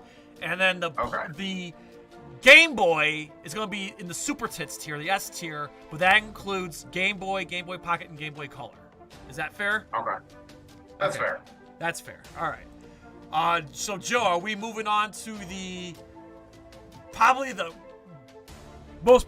I think we can. Best-selling console the best ever. era. The So, PS2. PS2, the GameCube, and the regular Xbox. So, where do you guys want to start? PS2, I think. All right. You got to start with PS2. All right, Joe. I gotta use the bathroom, so Joe, kick it off. PS2. Okay, so PS2 for me, this is definitely legendary S tier. I mean, it was the best-selling console of all time. It still is. Switch is coming up close, but I still think PS2 grabs it. And dude, this game library was unsurpassed. I do have to say that the online was garbage, but that being said, you didn't really play a PS2 for an online experience. You played a PS2 for campaigns. So I mean, PS2 in my book is probably one of my favorite systems to date. So definitely legendary S tier for me. Okay. Fisk Vegas, PlayStation 2. Just go. Okay, I'm gonna go I gotta go S tier, man. Grand Theft Auto 3, Metal Gear Solid 2, Devil May Cry, Tekken Tag when the game first came out. Nah, this is the classics go on and on and on with the PS2. I was a SOCOM guy, even though the online of it sucked. But the SmackDown, WWE SmackDown series got introduced on the PS2. Type 2 diabetes? Discover the San Ozempic Andreas. Trizone. Look, Metal Gear. In my Ozempic Trizone, I lowered my A1C, CV risk, and lost some weight. In studies, the majority of people reached an A1C under 7 and maintained it. Ozempic lowers the risk of major cardiovascular events, such as stroke, heart attack, or death, in adults also with known heart disease. And you may lose weight. Adults lost up to 14 pounds. You know what I'm saying? Ozempic isn't for people with type 1 diabetes. Don't share needles or pens or reuse needles. Don't take Ozempic if you or your family ever had medullary thyroid cancer or have multiple endocrineoplasia syndrome type 2 or are allergic to it. Stop Ozempic and get medical help right away if you get a lump or... So it's definitely an S tier, but I want to make myself clear. By the way, guys, sorry about that background noise. That was a stupid ad. I had no control over it. That was a stupid ad on the TierMaker. TierMaker just played a fucking ad just now. I'm sorry about that, Fisk. PlayStation, I just think that the PS2 made Sony so arrogant because, like you said, it's the highest selling system. I remember the owner of Sony, or whatever his name was, who used to go to E3 and just brag about how many fucking units he sold every freaking year at E3. He just brag, oh, we sold this many PlayStations or whatever. But like, it's an S tier, but I just think Sony didn't realize the power Microsoft had with the online experience, and it was the PS3's downfall, in my opinion. But as far as the PS2 goes, S tier. Sorry, I'm just sorry. That was TierMaker. That was TierMaker. God damn. Sorry, guys. Sorry about that. Remind me to DM you later to tell you how to fix that. Yeah, that's my bad, people. Sorry about that. I'm like, where the fuck is that coming from? And then I'm like, oh my god, it's on the TierMaker screen. Yeah. All right, so so far we have 3 S's. Shaq, what do you got for PS2? Like Fisk, but I'll give an aside. I do own almost every console ever made. I am Team Xbox. Oh. You got to give the PS2 its credit. Like you can't deny the greatness of the PS2. It's easily like. You have to say it's probably the second or best console of all time because of the catalog alone and the run that it had. It was like 10 years or more of like being untouchable. And then the original Xbox came out and like it just still was on like an unbeatable like reign of terror. There's so many masterpieces on that console. It's such an iconic system. It's gotta be S tier. But everything after that is kind of everything after the PS2. Yeah, without a doubt, I'm putting an S tier, but I'm no way putting it above Super Nintendo. That's just me personal. So I'm just trying to think. Tabmok, did you rank the PlayStation 2 yet? Sorry, I lost track because I panicked. I'm gonna say. No, I know that ad messed you all up. No, I haven't gone yet, but I will say this: I love the PlayStation 2. As a Mortal Kombat fan, Deadly Alliance debuted on here. Then we got Deception, which had online play, and I think the online experience in MK Deception was amazing. That was the GameSpy network that supported that one. I thought it was awesome. And unlike Xbox, you didn't have to pay a monthly fee like for Xbox Live. So I thought the PlayStation 2 was S tier.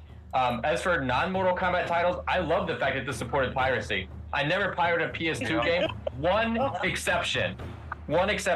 There was a Japanese-only game, and I think it was called Street Fighter Cross Tekken, but it might have been Namco Cross Capcom. I don't remember what it was, but it was like an RPG of those 2 franchises crossing over, and I downloaded an English translation patch for it and was able to run it on the original hardware. Man, that was absolutely freaking amazing. So that's like one of those obscure titles that I just had to share with you because it's so worth checking out.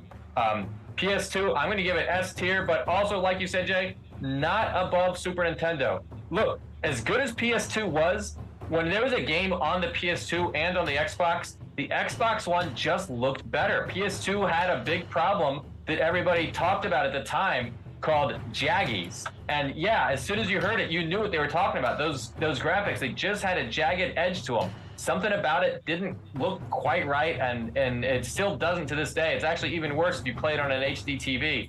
But man, oh man, at the time it was still fun. So S tier. Yeah. So this is our second unanimous. This is our second unanimous. So we all have S. So I'm gonna keep it at S, but I'm gonna put it right next to Super Nintendo. So those are both unanimous S's right there. All right, go ahead, Shaq. I'm just gonna be nervous. I was gonna agree with Tabmok. The original Xbox definitely did look better than the PS2. While the PS2 had a better catalog, the Xbox definitely looked better graphically. It was a more powerful system. One more thing I was thinking about, and I forgot to say it. The PlayStation 2 was backwards compatible with the PS1. This just had never been done before. That was a huge advantage. Yeah. MK Trilogy didn't quite work right. The endings didn't load. Yeah, the endings didn't work, yeah. Yeah, and so as MK fans, we know that. But you know what? The fact that Sony went out of their way to make that a thing, they didn't have to do that, but they didn't. That PS2, oh my God, yeah. S tier for me. Just that alone will push it above the edge if I was ever unsure. All right, I think this And will the be piracy. perfect. I think this is the perfect time to transition to the Xbox, as we just mentioned that. Yes. So I am going to say the original Xbox, just based off Halo alone. Again, I'm playing it for the first time right now, the campaign anyway. Yep. I think I'm gonna put the original Xbox in A tier. I just don't know where, like upper A, lower A, or middle A. But it belongs in A in my book. So I'll kind of like sit back and let you guys kind of like decipher. But for now, I'm putting it in the A tier. That being said, Fisk Vegas, I know you're a very passionate Halo fan, so go ahead. You know what I'm saying? Not only was it Halo, but my guy Sam Fisher gets introduced to me. I talked about Ninja Gaiden a few minutes ago. You know what I'm saying? DOA 2. Oh, no, was it DOA 3? Because I think DOA 2 was DO2 it was 3 because 2 was Dreamcast. 2 was Dreamcast, 3 was Xbox. Yep. Okay, so I had my DOA. And then, you know, like I said, I'm a wrestling guy as a kid. So they had WWF Raw. Raw and Raw 2. I still remember that game. That was the first game I had on that console. I literally just YouTubed the commercial for it, and it still looks okay. Like, I can see why I would like that 20 years ago, you know? So the best thing I love about the Raw games is because you could put your own music in the Xbox Live. You could use your own music for entrances, which was amazing. You could play all games with the music because they had the hard drive. Yeah. It's like, I was like, and that's why I was telling you a few minutes ago, I was like, PlayStation didn't understand how dope their competition really was, because it just laid the foundation for what would be the greatest console ever. So it's like, it just, you know, coming up with our next tier. But, you know, I'm gonna go S. Yeah. I'm gonna go S. There was something else, and I'm glad you brought up Dead or Alive 3. There was something else about Dead or Alive 3 that blew my mind. Maybe you guys remember this. This was the very first case that I can recall of downloadable content, DLC, which is commonplace today. We expect it today. But back in the time, if you subscribed to Xbox Magazine, they gave away a DVD, and it's like, hey, put this DVD inside your Xbox, and it'll copy these new skins to your hard drive that weren't on the disc. And next time you another thing, the hard drive. You didn't need a memory card. Yeah.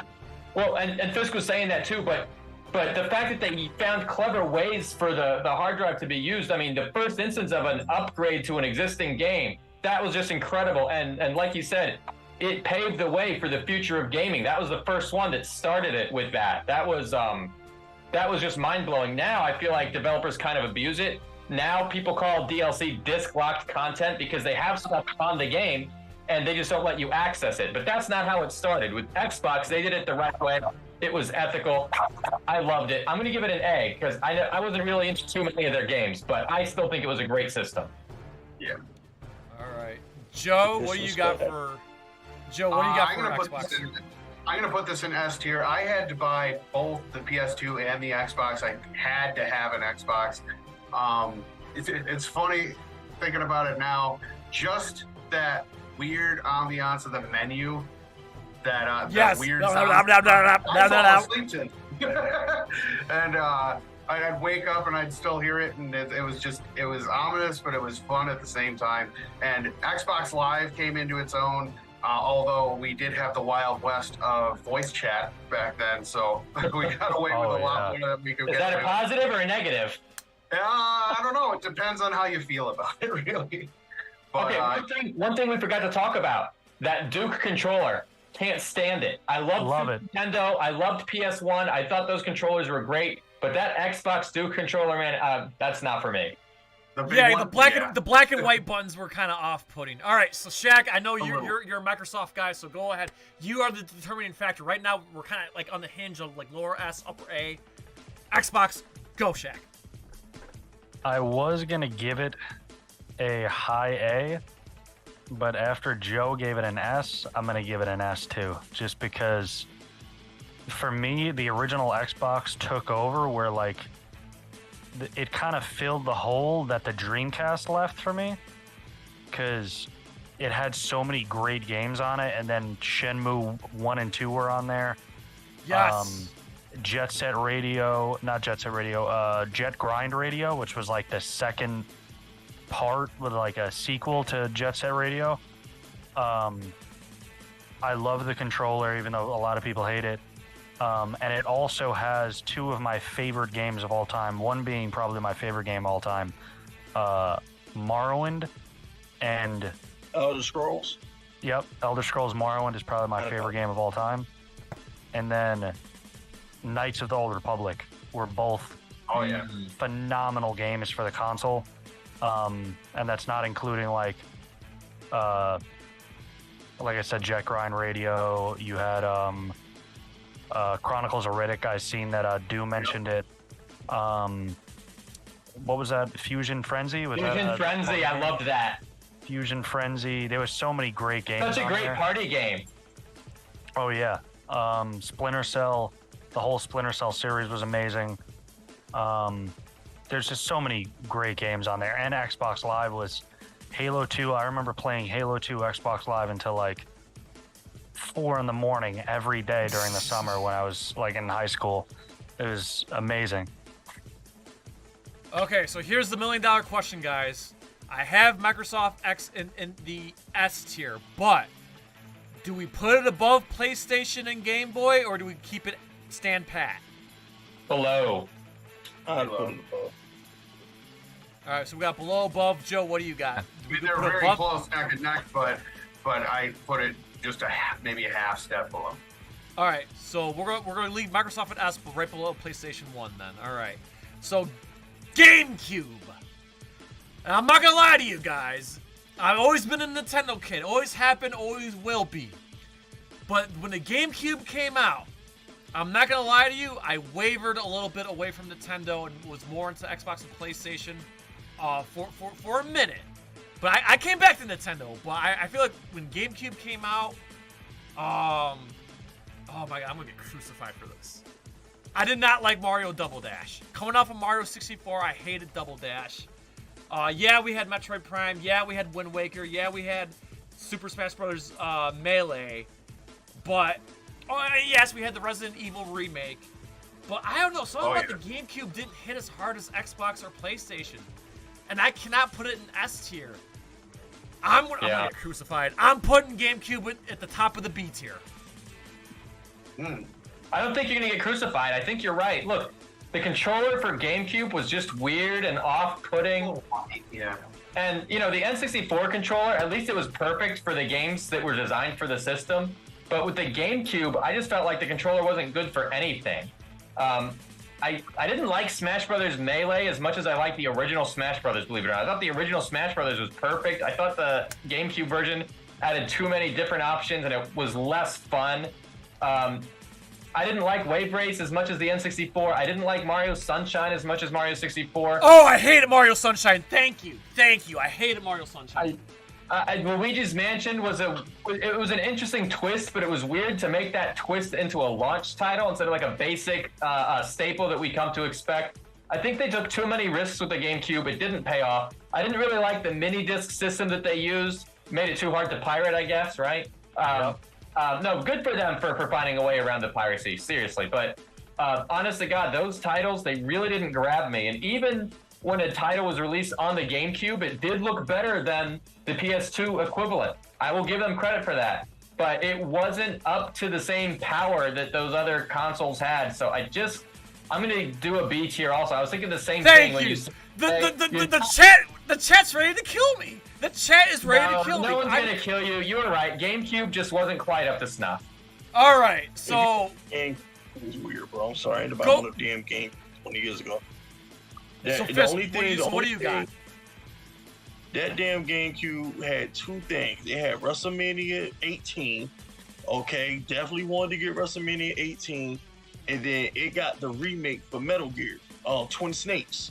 Yeah. So Nintendo was trying to hustle me into buying that trash-ass console with that trash-ass controller. Y'all talked about the N64 controller was bad. That GameCube controller was stupid. Yeah. It still looks stupid. Yeah. It looked like somebody could have drawn on South Park or something like that. Like, stop. Like, no. The Okana Game Sphere. Yes. It was like the games on GameCube. Was it Resident Evil 4 that got the remake, or was that? Yeah. Resident Evil 1 remake and Resident Evil 4. Yep. All they did was remix the good shit. They weren't original. Nobody really wanted to buy a GameCube to play original content. We wanted to play the remixes of Resident Evil, Metal Gear, you know, nobody's playing a fighting game on that stupid controller, so we're not gonna talk about that. And then, you know, I wanted that WrestleMania game. I think the trailer had the ladder match, Jeff Hardy flying off a ladder, the trailer and shit. I wanted it, but outside of that, I hated that damn system. All right, so where would you put it? Where'd you put what tier? Booty juice, whatever we call it. Booty sauce. All right, so we got two. So we got two B's in the booty sauce. Shaq, go. I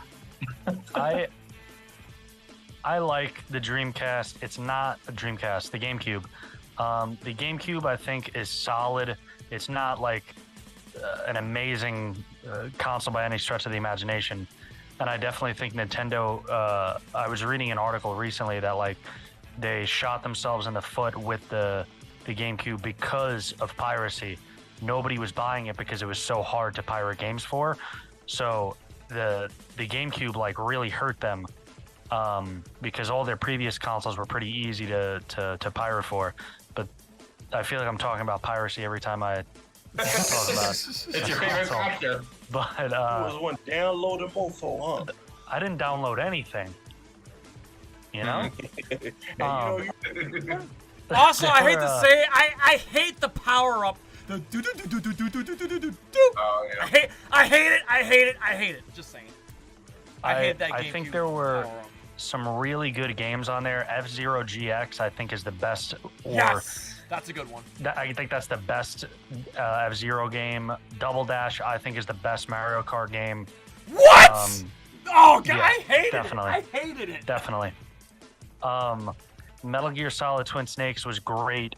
Eternal Darkness, I seen Doom mentioned earlier in the chat, was a phenomenal game. Pikmin 1 and 2, I love the Pikmin series. Trying to think of what else. Twilight Princess was on there. Beyond Good and Evil, Fire Emblem. There were some good games on there. But the marquee titles I think were a little lacking. Like I didn't really like Wind Waker. I didn't really like Super Mario Sunshine. I'm not really a Paper Mario guy. I'm not big on Resident Evil 4 either. I did love the Resident Evil 0 and Resident Evil 1 remake on the GameCube. Were both phenomenal.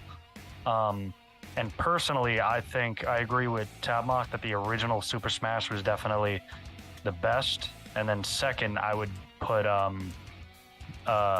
Brawl. I think Brawl was better than Melee. Yeah. But Brawl, that was the one. Brawl was the one with Subspace Odyssey, right? Yeah. Yes. We need to get Brawl so we can play Subspace Odyssey. All right. So that being said, Joe, or Shaq, high B. Okay. So we got 3 Bs and a booty sauce. So Joe, what do you got? All right. I am going to flip this rating on its head, and Jay's probably going to be very surprised. I'm going to give this a high A tier. The reason being, controller aside, because that does have its issues, but this was the first Nintendo console where the Nintendo IPs actually took a back seat to the rest of development, because this system was the only time we had, well, maybe not the only time, but the only time in that generation where we had a Nintendo system get grittier and start giving you like horror titles and stuff like that. You had the Resident Evil remake, you had the freaking, you had Eternal Darkness, which is severely underrated. That game is amazing. And I mean, it gave you games that you weren't used to being able to play on Nintendo, and that alone puts it in an A tier for me. You know, I gotta give credit for one other thing that we neglected to mention. They released that Game Boy Advance player port, so you could actually play your GBA games up on the TV again, which they hadn't been able to do since the Super Game Boy came out on Super Nintendo. So they, that was a huge plus. I mean, look, the Game Boy Advance had some great titles, and now you can play them on your TV without worrying about that little small screen and running out of batteries. So that was like a really good job by Nintendo. It was a separate add-on. It didn't do that right out of the box, but you know, you kind of expect that, right? It was a good accessory. Yeah, for sure. All right. And not to mention, Tabok, also the Zelda 4 swords, you can interlink it on the Game Boy Advance here. Yeah, all right, so we have to play it with that stupid controller. And look, I had one of those adapters, so I could use the PlayStation controller on the GameCube. Like I said, that PlayStation controller was amazing. I loved it. It's just kind of the Nintendo didn't give you a good controller, even though they invented some of the best controllers in prior consoles. That's crazy. Yeah. All right, so we have an A, a booty sauce, and 3 B. So that being said, GameCube stands alone at a B. So now what do we do? Do we shimmy on to the Wii, or is there any other? Or Joe, what do you got? Your call. Well, let's go back to handhelds for a second because we have to address PlayStation's version of handhelds. We have to go to maybe PS. We'll wrap PSP and PS Vita into its own. Together, yeah. Let's wrap those together. All right, so Joe, go ahead, lead us off. Where would you put the PS handhelds?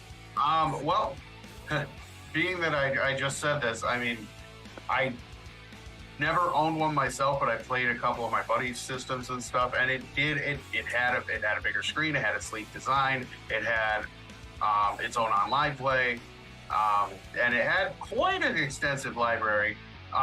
The discs that came with it were kind of weird.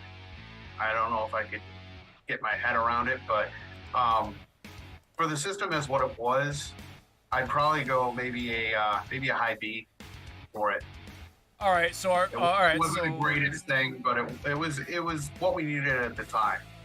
Okay, I'll keep it right there next to the GameCube. That being said, Shaq, what do you got for the PS portables? Personally, I like the PSP. Just because of a certain feature that I've been talking about every time I've talked. I liked how customizable it was. It was definitely ahead of its time in terms of like handhelds. I think for the time, it offered too much, and people were kind of like, I think, a little overwhelmed. So they like either used it for its basic features or they just went all out. I didn't really play many of the games on the PSP except maybe like Crisis Core, I think, which was pretty good. But I think it's solid. I'll give it a B. All right, we got 2 Bs. Fisk, the PlayStation portables. Enticing, but I didn't own them. At that point, I was over the whole handheld. Okay. Tabmok, the PlayStation portables. Yeah, I never owned one either, so maybe I should abstain from this vote. I did play one at E3. I got to play Mortal Kombat Unchained on the PSP, and I thought that was a lot of fun, but to be honest, it's like, I want to play this on my TV. I don't really want to play it on this handheld, and they're kind of forcing you to get into it because they put exclusive characters on the PSP version that aren't on the PS2. And that didn't entice me to buy one. That just kind of made me resentful. So I didn't like it. I wasn't a fan. All right. So, Joe, do you think we just keep it at a B then? Move on? Yeah, we'll keep it. All right. So we got 2 in the B tier. All right. So now do we move on to the next the Wii? Yeah, we will move on to Xbox 360 and PlayStation 3. Well, let's start with PS3, which is where PlayStation lost me. Okay, Joe, so kick us off. All right, so PS3 for me, and this might be a hot take for people because I didn't really own one and I barely played the thing. But when I did play it, I didn't really enjoy it. Maybe it's because I was all 360 back then, but I mean, PS3 for me, I think I'm going to have to put it in a lower C tier. Wow! It's just, the original one that came out was pretty decent. When they went and dropped it to a slim, it kind of lost its features.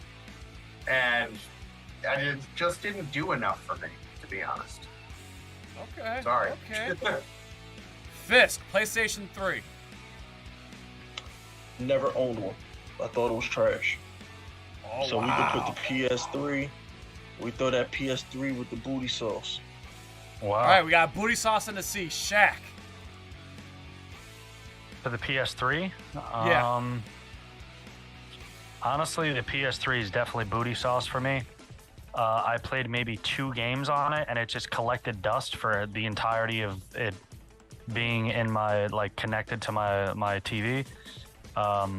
It's sitting in the box in my closet, and I don't intend on ever taking it out of that box. that sorry ass Resistance game, trying to say, we got a Halo competitor. We got the answer to Halo. Resistance was trash. The PS3 was terrible. Horrible. All right. I do have to address the chat a little bit. I mean, they do mention backwards compatibility. It did have good backwards compatibility, but yeah, but that was initially. But then the backwards compatibility went away, didn't it? Once they started. It kind of fall off. I got screwed over on that deal because I got a fat PS3 and I was thinking it's going to be backwards compatible, only to go home and find out that it's not. So I was a little disappointed in that. I don't see why they would start out with a great feature and then undo it and roll it back. So that was not off to a good start.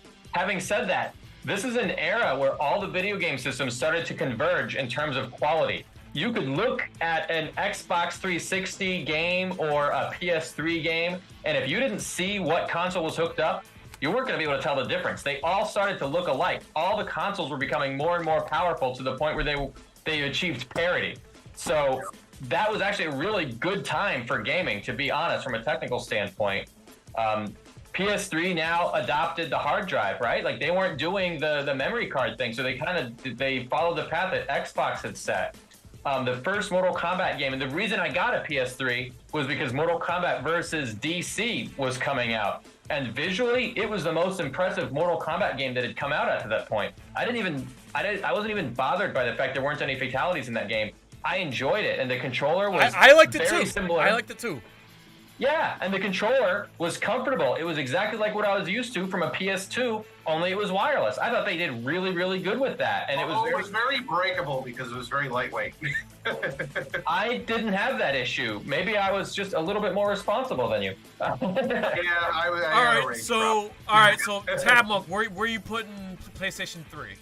I'm going to give it an A. It wasn't as good as the S-tier systems, but man, it was really good for what it did. I mean, like I said, it was the most visually impressive up to that point. And I loved MK9 on it. And they got an exclusive character with Kratos. The God of War series was epic. Like, come on, guys. PS3 was awesome. Yeah, I think in its last years, though, the only game that kind of kept it hanging on was Last of Us. Okay, which is so I'm gonna. Okay, so we have an A, 2 booty sauces, and a C. I'm just gonna give it a C. So that being said, PlayStation 3 is gonna be upper C. I think that's fair between all of us. Upper C. And that will transition into the Xbox 360, which is what brought me back. Gears of War. Enough said. Gears of War changed my life. And it's one of my favorite game series of all time. I'm on the fringe. It's either upper A or lower S. I'm on the fringe. So for now, I'm going to say lower S just based on the Gears of War series alone. That being said, Fisk, go ahead. Drop a bomb on us. All right.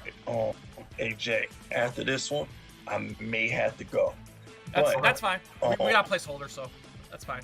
After this, but the thing is, after the Xbox 360, that's when I started to go to college. And once I hit college, all I did was play the Madden challenges. That's when I started traveling across the country to play in Madden tournaments. So I'm not even qualified to speak on consoles after the Xbox 360 because I just had an Xbox everything to play Madden tournaments and 2K tournaments after that.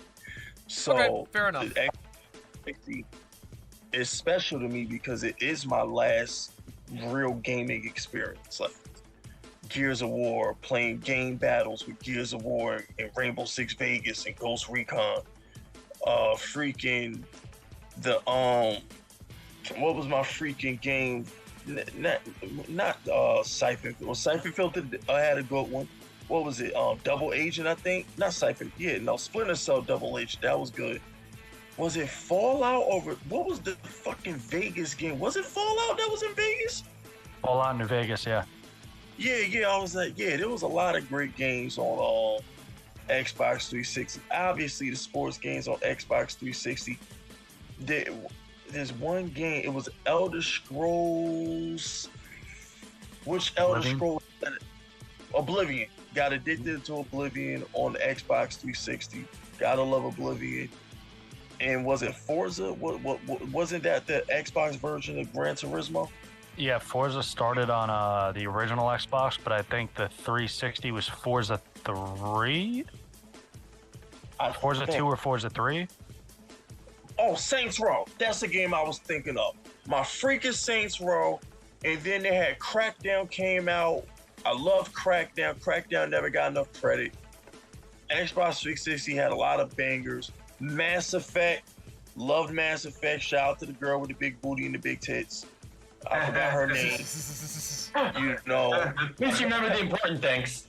Yeah, so you gotta remember the important stuff. Because then on top of that, it brings back memories for me personally, fellas, because I worked at EB Games in high school. Wow. I know I'm dating myself right now, but it was called EB when I got hired. And we used to be able to check out games, and my boss was cool as fuck. So, like, he didn't give me no hours because I was in high school, but he let me keep the job so I could use my discount, sign games in and out of the store whenever I wanted to play them, so I never had to worry about buying games in high school because I worked at GameStop or EB, whatever. So I was able to play Mass Effect and all these games because I would just, when they came out, I just open it up, sign my name, take that bitch home, and bring it back after I beat it. What, I had like a fucking 20,000 gamer score back then? I feel like a nerd right now, but that meant a lot to me back then, getting the achievements. One of us, Fisk, one of us! Yes, I definitely. You can still see that online somewhere. Really? I gotta remember my old gamer tag name, but yeah, that shit mattered to me, getting achievements. That's good point. Like, yeah, I think Xbox Live went to the next level with the 360. Yeah. And that's what I'm trying to tell you guys. Like, the PS2 was the last good PlayStation, because after that, Xbox just took it to another level, like with the 360 and stuff. Well, you know, the PS3 had trophies. Now, whack ass trophies. Yeah. Achievements, man. The achievements, same thing. Come on, bro. A fucking trophy. It wasn't the same. It did not. When you was online on your Xbox and somebody saw you had a low gaming score, we knew you wasn't a gamer. You lost all street credibility at that point. Like you got no respect in these video game streets back then if you had a low gaming score. But before I go, Jay, you're 1,000% right. The greatest multiplayer game I ever played was Gears of War 1. The original Gears of War is the greatest shooter ever. In my humble opinion, the greatest shooter ever is the original Gears of War. And I still got that Marcus Phoenix release cardboard cutouts, like 6'5". It's taller than me. It was at GameStop. I stole that bitch from the back before he threw it out. I still have the Marcus Phoenix that was in front of the GameStop or EV, whatever the fuck, when it came out. So nice. Yeah. Like I said, Gears of War changed my life, man. The and chainsaw. one little quick story. And I had the 2-piece with the shotgun on Raven Down. But one little quick story before I go. I worked the PS3 release at EV. I never forget it. We had 6 PS3s. It was November 17th, 2006. I think that PlayStation 3 came out. And we had 6 systems. And I never forget how annoying it was, because we sold them one at a time because the mall only had one security guard. And we were not allowed to sell the PS3s to people without security escorting people to their cars. So we would have to sell the PS3s one at a time. It had the security walk through there's three stories in my mall. So it would take the security guard 30 minutes to walk somebody to their car each and every time. And then we got a line of people mean mugging us, swearing up and down we was hiding systems in the back. So, I'm like, to this day, I'm like, okay, so y'all took 100 reserves on a PS3 and we only got 6 systems in? And you're wondering why people are mad right now? Like, what the fuck? Supply and demand. Oh yeah, I definitely remember working the PS3 release back in 06. But yeah, fellas, this is an S, and I had a great time, Jay. You know what I'm saying? This was fun. Yes, absolutely. I'm still disgusted that freaking the fact that anybody can disrespect the N64. It's just it's in the A tier. I mean, just disrespectful. PlayStation 1 was good. It's just disrespectful. One quick question, Fisk, before you go, and I want you to promote whatever you got to promote, but Fisk, are we putting, so far, because we got to get to the other guys, but are you going to put the 360 above the regular Xbox or below the regular Xbox? It's better than the regular Xbox. Okay, I agree. I 100% agree. Gears of War. Notice I don't talk about Halo much because, like I said, I was a Gears of War guy. Yes, and then Rainbow Six, Ghost Recon. I always preferred the third-person shooters. That's why I don't play Call of Duty a lot. I'm not really a first-person shooter guy. I always preferred the third-person stuff. So, yeah. S tier for the 360. All right, Fisk, plug yourself. Promote wherever you got to promote, man. Floor is yours. Look, Fisk Vegas, everything. Okay, Twitter, Instagram, YouTube, even my TikTok. Just type in Fisk Vegas to show love. All right, on whatever platform you want. Giants Outsiders podcast is back. That episode is on all podcast platforms. Church of Giants is coming soon. And, look, to get ready to have a busy, very, very profitable football season coming up. So, y'all stay tuned.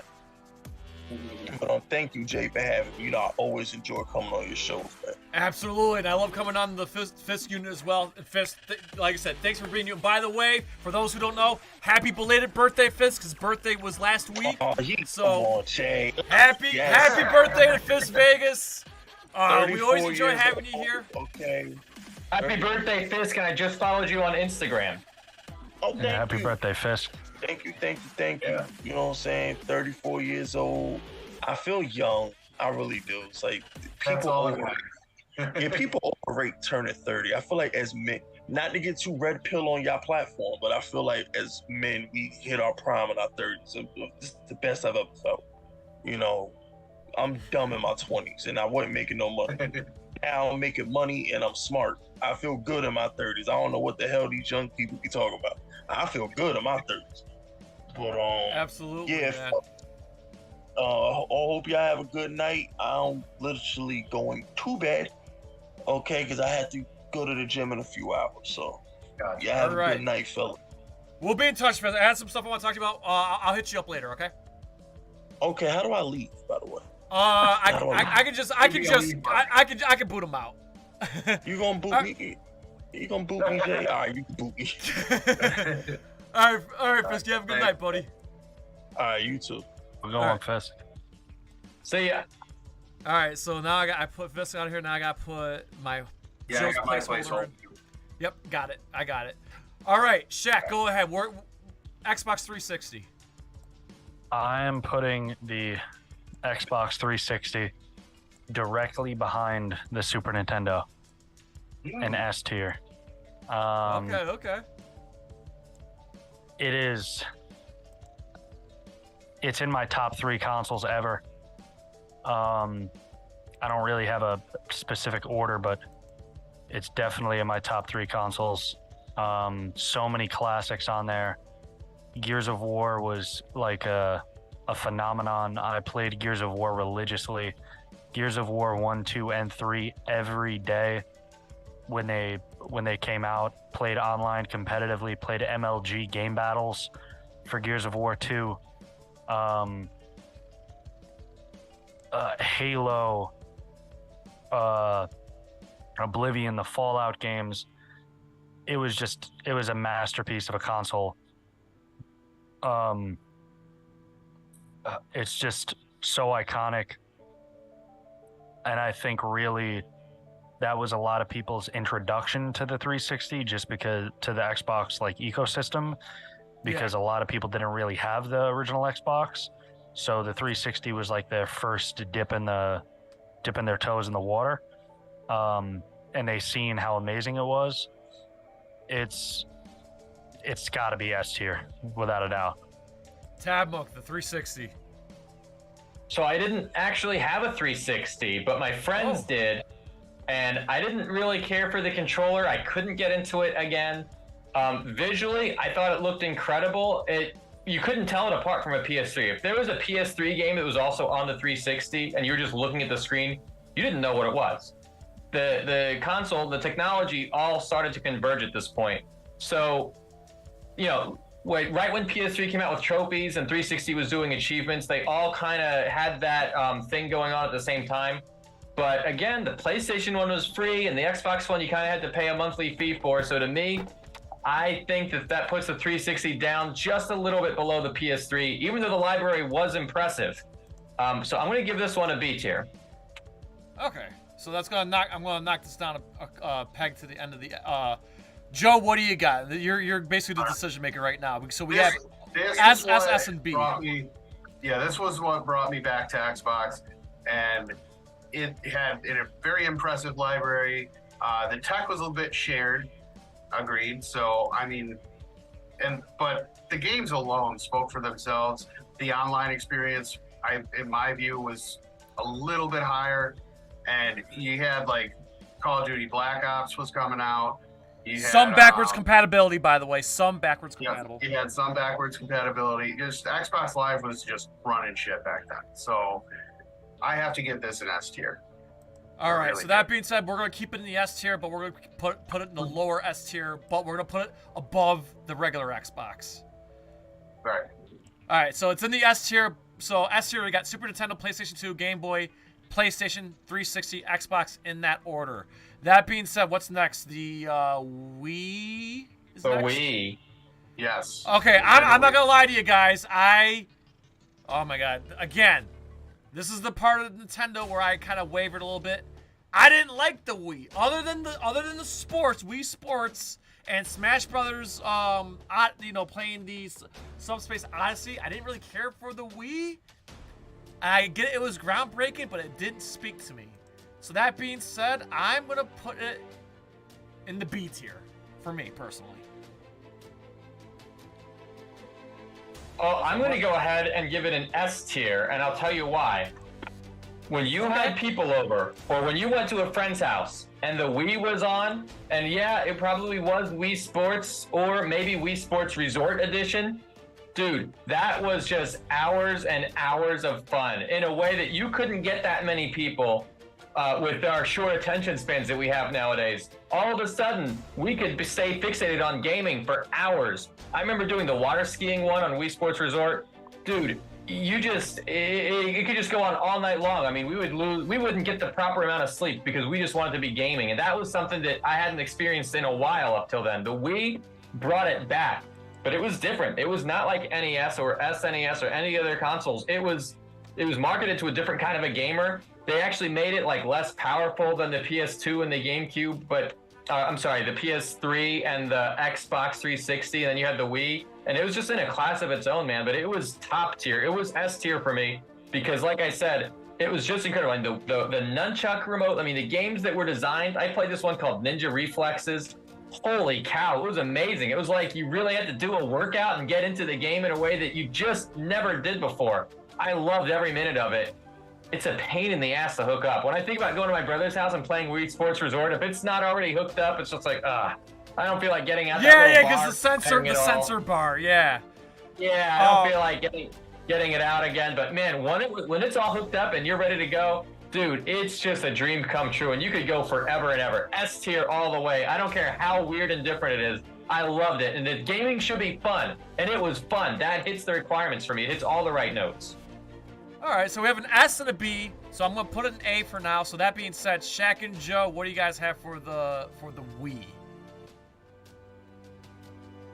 Go ahead, Shaq. I think I'm going to give it a B. While I liked, if I'm looking at it strictly as like a party console, it's definitely S tier.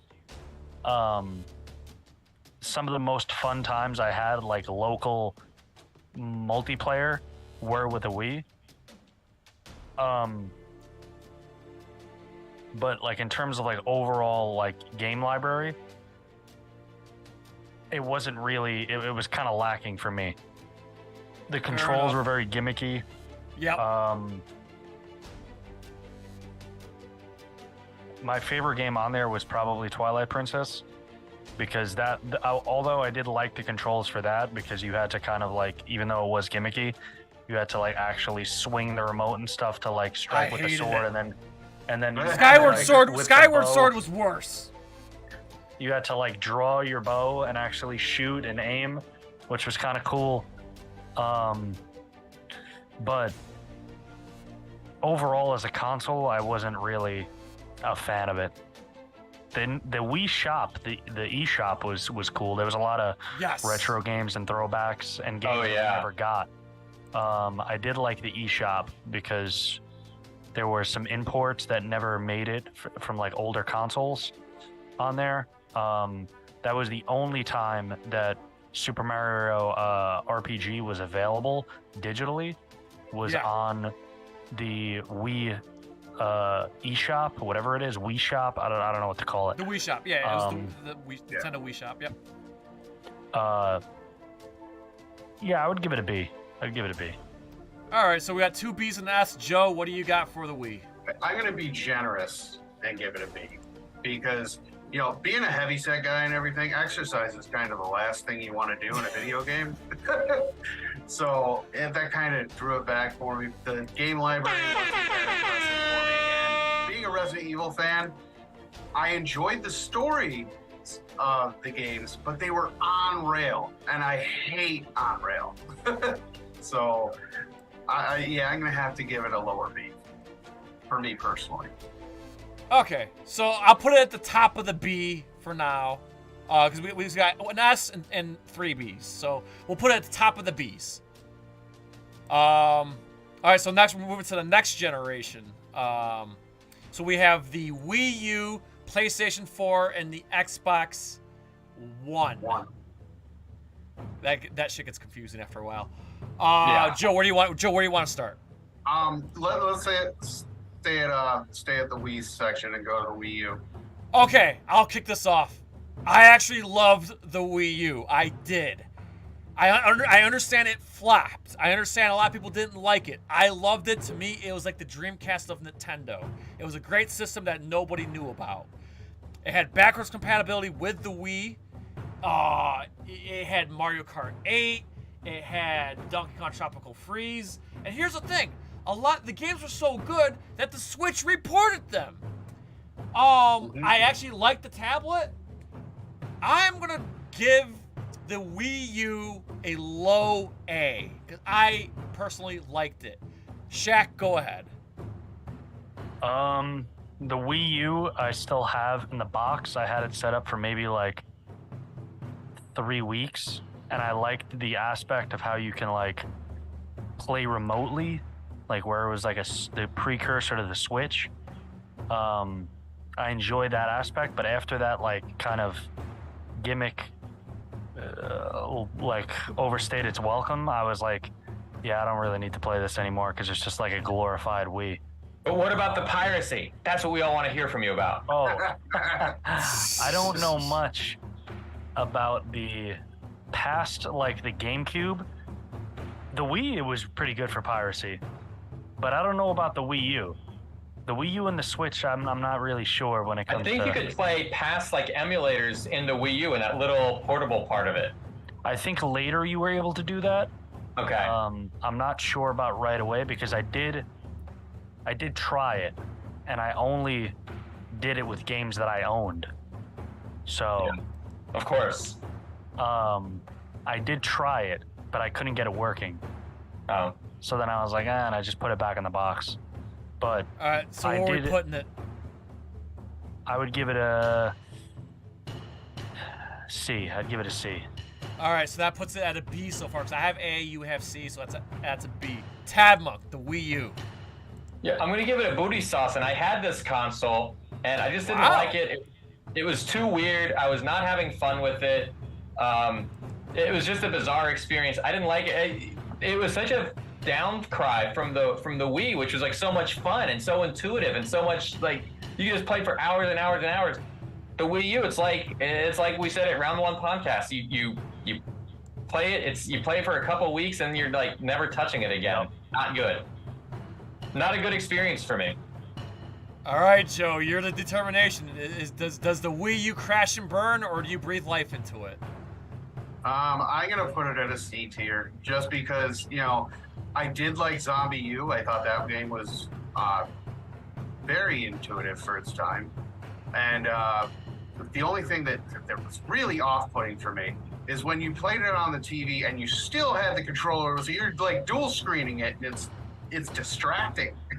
So I couldn't really bring myself to bring it any higher than that. It's got to be a C tier. Okay, so here's what we're gonna do. We gotta figure this out. We're gonna keep it in C tier, but is it above PlayStation 3 or below PlayStation 3? Below. Okay, so there we go. Definitely below. Definitely. All right, so C tiers so the C tier is PlayStation 3, Wii U, Atari, Game Gear, Saturn, in that order. All right, PlayStation 4. I didn't own it, so I really have no say. I have no say in this one. So Joe, kick us off. PlayStation 4. Okay. PlayStation 4. I'm gonna put this in just your general A tier.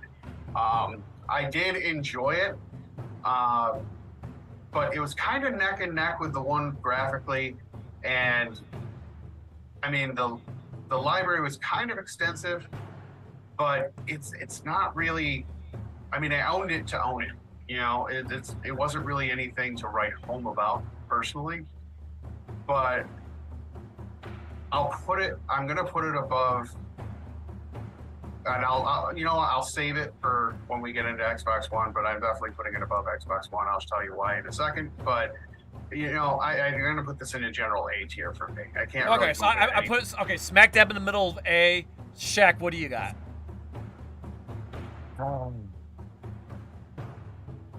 Wait, what are we on right now? PlayStation 4.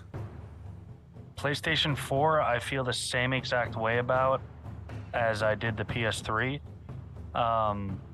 That's why I refused to get a PS5, because the PS3 and PS4, I just played for like 2 games, and then the other 10 months out of the year, it was collecting dust and I wasn't even using it. And whenever I would turn it on, I would spend like 45 minutes updating it because I didn't update it for almost a year. It was more just like a really expensive paperweight. So I would probably give it a booty sauce. All right, so that puts it probably in the lower B, upper C. Tabmok, what are we doing with PlayStation 4? Yeah, I'm going to give it a B. I mean, look, gaming had come so far, you couldn't tell it apart from the other systems. There's nothing to really make it special or stand out. Some of my favorite experiences on it were like the Ninja Turtles game, like the retro one. That was a lot of fun. My wife spends a lot of time playing like Lego Star Wars and other like Lego DC superheroes. But honestly, those are just as good as like on the Nintendo Switch. So like the games that I played were kind of like retro, or the PS4 was sort of overpowered. You didn't need that much power to play the kind of games that I actually enjoyed on it. I would have been fine playing those on a PS3, quite frankly, and they could have released for the PS3 with almost nothing to sacrifice. I guess Mortal Kombat X and Mortal Kombat 11 are on it, but honestly, I'd switched to the PC at that point. I was big into PC gaming by then, so the PS4 didn't really capture my attention very much. We should have talked about PCs. I want to put PCs at number 1. I was gonna place that. Well, this is I don't know. I was the highest evolution of all. So Yeah, I shouldn't jump ahead. I was concentrating on PS4. I'm going to give it a B for that reason. There was just nothing too unique about it that really held my interest, and all the games that were on it could have been on anything. Okay, that being said, I'm going to put it in the B tier, but here's a question, guys. I need a little help here. Where do we put it in the B tier? So far we got Wii, GameCube, PSP, PlayStation 4. Where are we putting it in the B tier? At the top, bottom, middle? Bottom. Bottom? Joe, being a PlayStation guy, I do have to say it's got to be lower. Okay, so we're so for the B tier, Wii, GameCube, PSP, PlayStation 4. That order, is that okay? Yeah. Yeah. Okay. All right, we're getting to the edge here, guys. So the next, so we have the Switch, the Xbox One X and One S, and the PlayStation. Or no. Wait, I lost. Yeah, PlayStation 5. Oh, we're not jumping to next gen yet. This is still same gen, so it's Xbox One. Xbox One. Okay, so Xbox One. Okay. Xbox One and Xbox One X can be kind of rolled into one. Yeah. Okay, so I'm an Xbox person, but I feel like the Xbox One X, or excuse me, the Xbox One really didn't feel like it broke new ground that much. So I think they tried to do too much, personally. Yeah, I'm gonna put it in the B tier, but I'll put it in the top of the B for me, personally, for the Xbox One. I think that's fair. Okay, so me, Joe, will say the top of the B. What do you got for the Xbox One? The Xbox One, I still think was a really good console. I would say I'll give it a high B. Okay. Just because while it didn't change much, I think their initial plan was really good, and I did like the picture-in-picture mode that they had initially, and some of like the entertainment features that they had early on that eventually they like rolled back and kind of like just threw in the garbage. I did like that stuff initially, but it really wasn't that much of a change. Yeah, I agree to that. So Tabmok, you're the. It's up to you. We have 3 Bs. Where are we putting the Xbox One? I don't even think I played this one. I think like I said, around this time I started switching into PC. Okay. I don't even think any of my friends had an Xbox One. Oh wait, Ryan does. Yeah. All right. I guess he has an Xbox One X, and when you play that on a 4K TV, that's like the best picture possible. So they deserve some credit for that. It does suck though, like you were saying, Shaq, where they start out with some really cool entertainment features, then they just kind of throw them out. Which is how I felt when the PS3, when I got kind of shafted because they didn't have the backwards compatibility that was so advertised before. So I hate it when that happens. So yeah, I'm gonna give it like a C.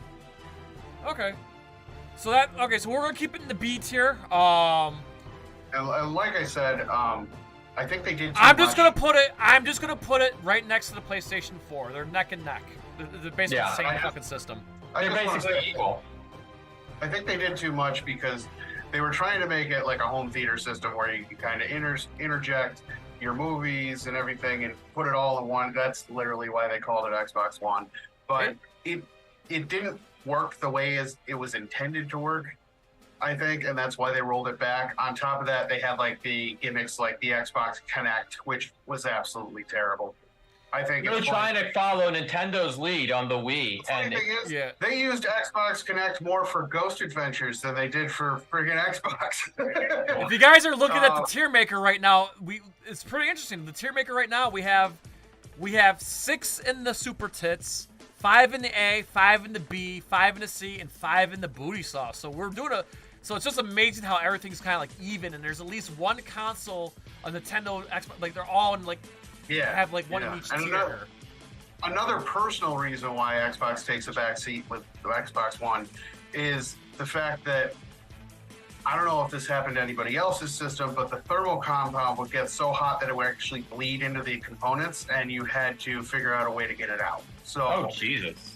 Yeah, there were some hardware issues with it too. So Doomzilla in the chat was talking about the red ring of death in the Xbox 360. I don't think we actually talked about that out loud. Oh, having a towel to fix it and all that stuff. Yeah, those kind of quality assurance issues, you do kind of have to take those into consideration because we hadn't seen stuff like that in a while, and we don't really expect it. As gamers, we shouldn't tolerate that because we pay top dollar for these things.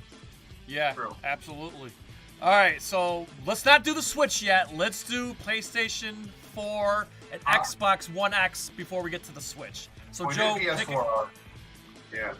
Oh, we did PS4 and Xbox One X, but before we jump to next gen, I think we have. No, we just did Xbox One, not Xbox One X. Yes, but Xbox One and Xbox One X are kind of rolled into one. Yeah. Not too much of a jump. It's more of a graphical jump than anything. Okay. So I think we can roll those together, but we do need to talk about the PSVR. Okay. So isn't that I have like an accessory? No, that's PS4. A PSVR is like next step for VR for PS4. Yeah, it's just an accessory for PS4, right? It is, yes, but it's their VR component, so I think we do It's have not. to It's not even on here on this TierMaker. It's not even on here. It's not even listed. I mean, I guess it does make PS4 gaming cool. I got a chance to do a demo, like a tech demo at Best Buy of like being in the Batcave. Yeah, dude, that was absolutely amazing. I loved it. But does anybody really want to sit there and do that at their own home? I think it was just fun to put on a helmet once and try it out and then say, all right, I'm good. I got my fill. It was more of a All right. gimmick. So, so then it does make some games better, but it had a massive problem with throwing people off their equilibrium and nauseous, all right, so we're just left. Okay, so then we're just left with the Switch, PS5, and the Xbox Series X. Then. Okay, let's start with the Switch. Switch has some amazing titles. S. And I'm going to be fair, even though I'm biased. I'm going to put an S just behind the PlayStation 2. But that's not saying that. Switch games. What's that? What are your favorite Switch games? Oh, Breath of the Wild, Tears of the Kingdom, Metroid Dread, Kirby and the Forgotten Land. And then maybe throwing Mario Odyssey in there too. Switch is amazing, but I feel like the trial is still out on the Switch. So I don't want to put it above the PlayStation 2 yet because I want to see if the Switch will outsell it. So that being said, it's going to go in the S tier. It's going to go Super Nintendo, PlayStation 2, Switch. That's where I'm Switch has been supported by Nintendo for so long. It's really impressive when you think about it. Yeah. Yeah. So what do you guys got for the Switch? Shaq, what do you got for the Switch? I would put the Switch probably S tier. I really love the Switch. Before I got my Steam Deck, I was playing my Switch all the time. I was really big on Pokemon Unite. I like MOBAs like Dota and League of Legends and stuff. And when Pokemon Unite came out, I was loving it. I did love Animal Crossing when it came out. Trying to think of what else I was playing a lot on there. I did use it a lot for YouTube. I was like, would watch YouTube and stuff on it. It's a great portable console. And since sadly my Steam Deck has kind of replaced it and I don't really use my Switch too much anymore. But I still love Nintendo's exclusives, like Metroid Dread was phenomenal. I was playing that recently. Metroid Prime Remastered. Metroid Prime Remaster, yeah, was great. All of Nintendo's exclusives are really good. So I don't really think there's anything wrong with the Switch at all. I think it's definitely one of the best consoles ever made. Okay, cool. Yeah, I agree. I mean, look, my nephews and niece are into a Nintendo Switch, and then people my age are Nintendo Switch owners. Like, Nintendo's got something for every generation of gamer, wrapped up in one console. It's crazy. I mean, we're looking forward to the release of the Super Mario RPG remaster next month. I remember playing. Oh yes! Well, November. Yeah, and when it came out, I remember playing Mortal Kombat 11. And like I said earlier, my wife loves playing all the Lego Marvel games and Lego DC games. I mean, they've got something for everybody on the Nintendo Switch. That was a real winner. If there's ever been an example of an S-tier console, it's this one. God, so where in S would you put it, Tabmok? Well, it's got to be the highest of the high. Like, you just can't beat what Nintendo did here. And then Doomzilla pointed out that, like, this was a huge, it was a complete 180. I mean, thinking about where they were with the Wii U and then this, this was a huge win for them. And I'm just going to say this. The Wii U walked so the Switch could run. Yeah. Yeah. All right, so Joe, you're gonna be okay. So Joe, you're gonna be the determining factor. We have it in S, but where in S do you think it falls? What do we got in S so far? So far, okay, so this is what we got. We got Super Nintendo, PlayStation 2, Switch, Game Boy, PlayStation 360, and Xbox.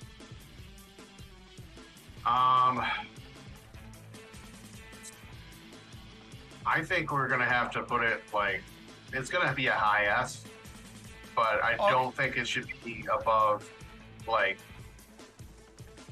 I don't know if I would put it like above Super Nintendo. Neither would I. It's got a little bit. What about PlayStation 2? Is it above PlayStation 2 or below PlayStation 2? You're the determining factor. Oh boy. Well, the thing is, PlayStation 2 still outsells it. For now. I still enjoy PlayStation 2 a Switch little bit more. Switch is on pace to break it, but it hasn't broken it yet.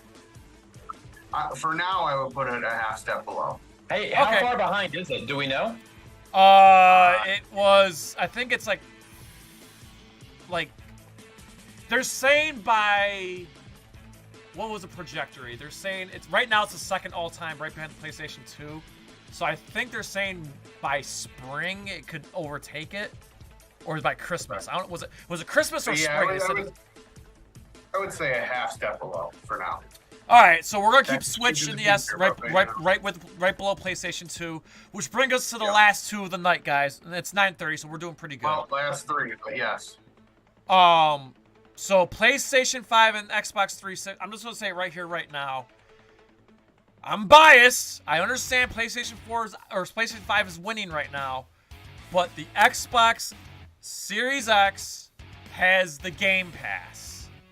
And that's why I'm gonna put it above PlayStation 5, but I'm not gonna put it in S because I think the trial's still out. I'm gonna put the Xbox Series X in the A tier, but I'm gonna put it at the top of the A. Yeah, I think I'm with Doom on this one. I think it's neck and neck, really. Yeah, I know Xbox has Game Pass, but you have to factor in some of the features that you have with PS5. I know they both kind of have SSD support, but I think PlayStation's winning with theirs. Sayonara. And you also have like the controllers with haptic feedback that you don't have with Xbox. So I mean, and some of the audio components for headsets, and they kind of outdo them with tech a little bit. So they're kind of neck and neck at this point. All right, so Joe, are we in agreement that we're gonna put them both in the A tier for now? I would actually probably put them both in S. Both in S. Okay. Yeah. So I think we have a lot of things in S. S is getting a little full. Yeah. All right, so here's what we're doing so far. Okay, before we get to Shaq and Tabmok, here's what I'm going to do right now between me and Joe. So hold on, let me find PlayStation 5. Where is it? So I'm trying to look for PlayStation 5. This list is still pretty fucking big. Hang on. Where's PlayStation 5? I don't even see it. Where the hell is it? Oh, it's not on here. Okay, PlayStation 5's not on here. So I'm just going to put this PlayStation TV and pretend it's PlayStation 5. Okay. So just decide. Okay, so here's what I'm going to do. I forgot something. When we were talking about Switch, I love that Tetris 99 game. Holy crap. Yes! That's a lot of fun. Okay, so here's what we got. Yeah, that's a great game. So PlayStation 5 is low S, and Xbox Series X is top of the A for now. So Shaq and Tabmok. Okay, we'll start with Tabmok. Tabmok, PlayStation 5 and Xbox Series X. How are you feeling? Where would you put them? I got a PS5. This is the soonest I've gotten a new console in years, by the way, over a decade. This is the earliest I've gotten on board with one of these new current generation systems, I guess, because I usually lag behind on them. So I love the fact that it's backwards compatible with the PS4. I love how easy it is to get some of the latest games and just start playing them right away. I'm gonna go with A on this one. They also play Blu-ray discs. Like, dude, it's such a pain in the butt to hook up a separate DVD or Blu-ray player. Nobody does that anymore. The only way you're watching these, I got the Street Fighter 2 documentary called Here Comes a New Challenger. Guess how I'm watching it? On a PS5. Like, that's just a way to watch DVDs and Blu-rays if you still get those. And sometimes you have to, because sometimes they're not on a streaming platform. So I love my PS5. I'm gonna give it A. All right. What about the Xbox Series X, or do you not have an opinion on it? Yeah, I don't really have that. I don't think it does Blu-ray though, so not quite A. Yeah, it does. It's got 4K. Yes, it does. Then E. Okay. All right. Yeah, it's got 4K. It's got 4. Yeah, it's got everything. All right. So A for both. It's fair.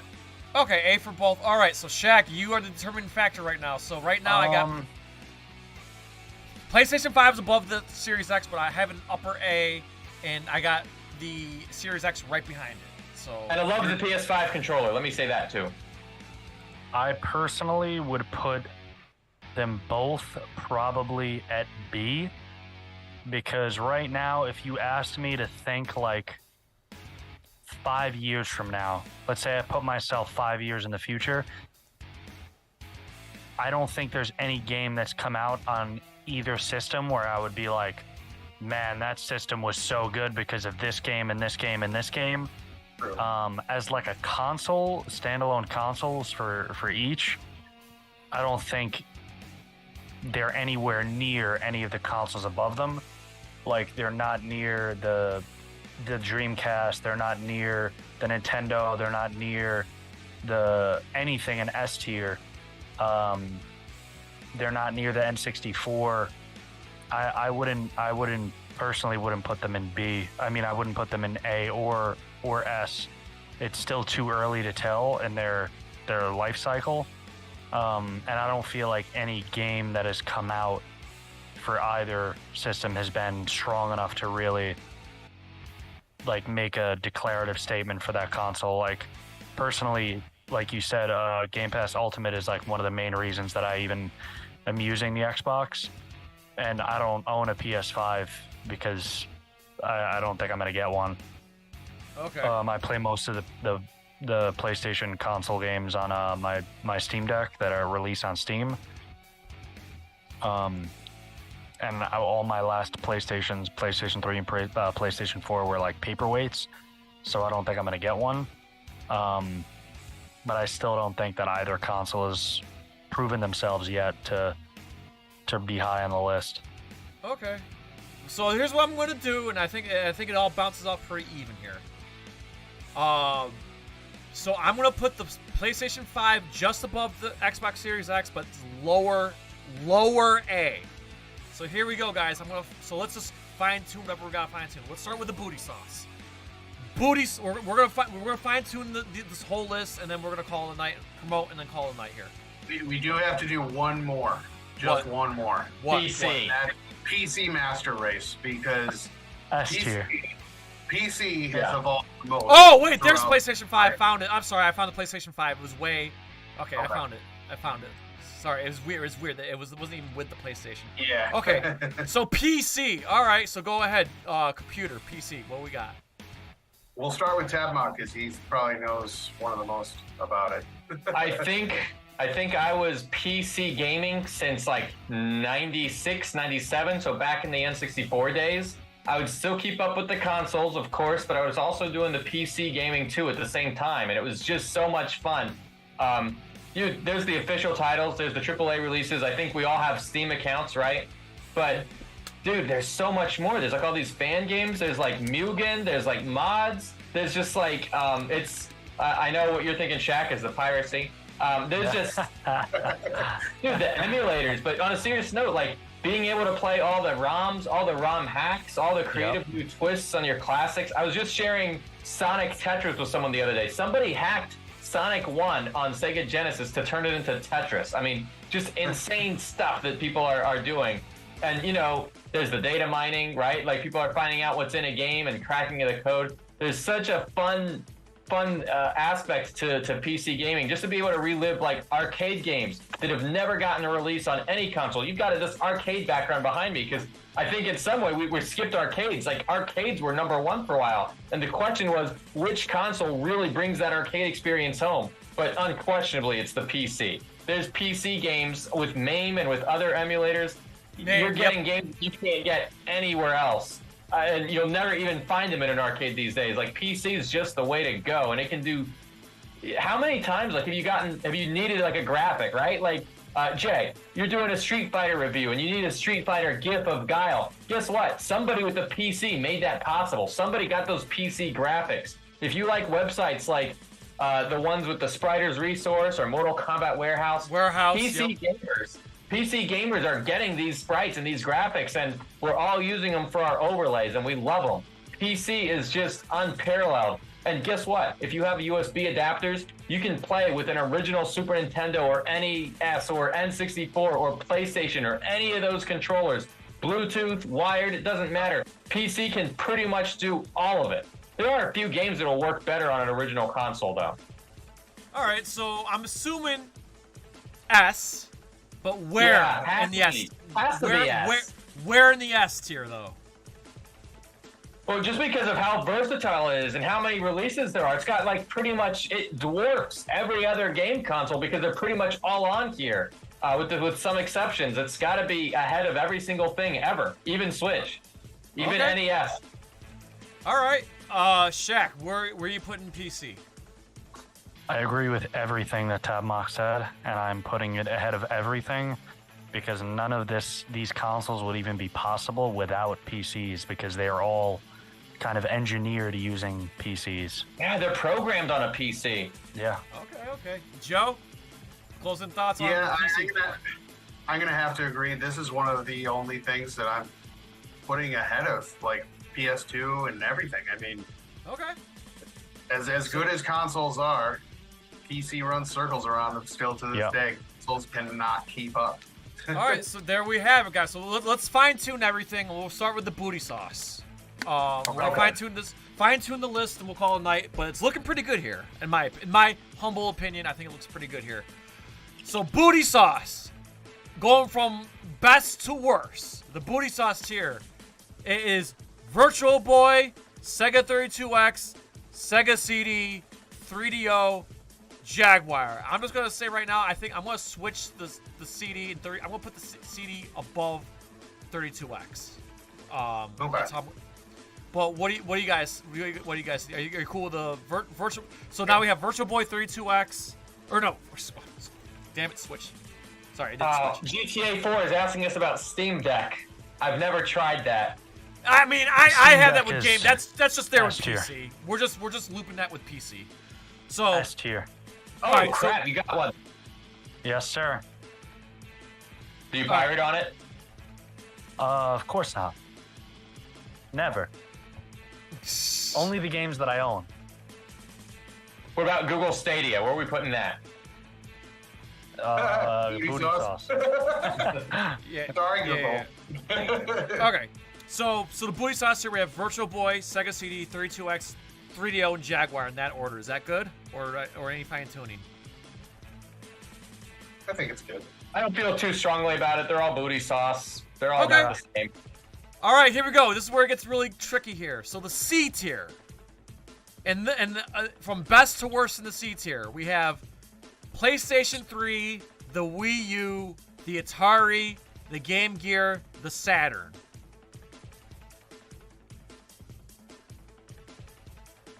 Run that by me again.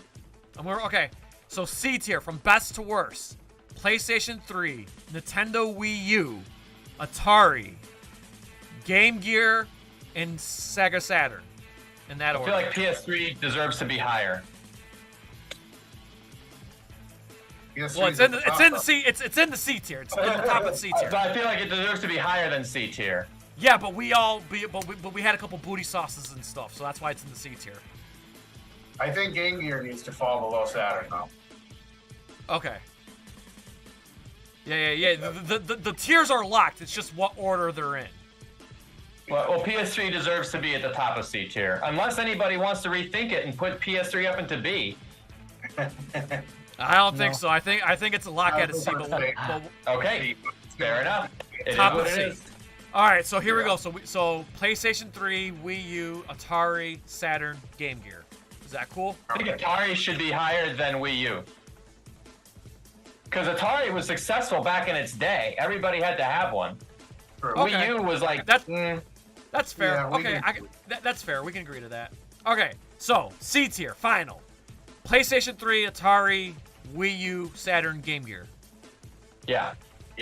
All right, the B tier, and from best to worst.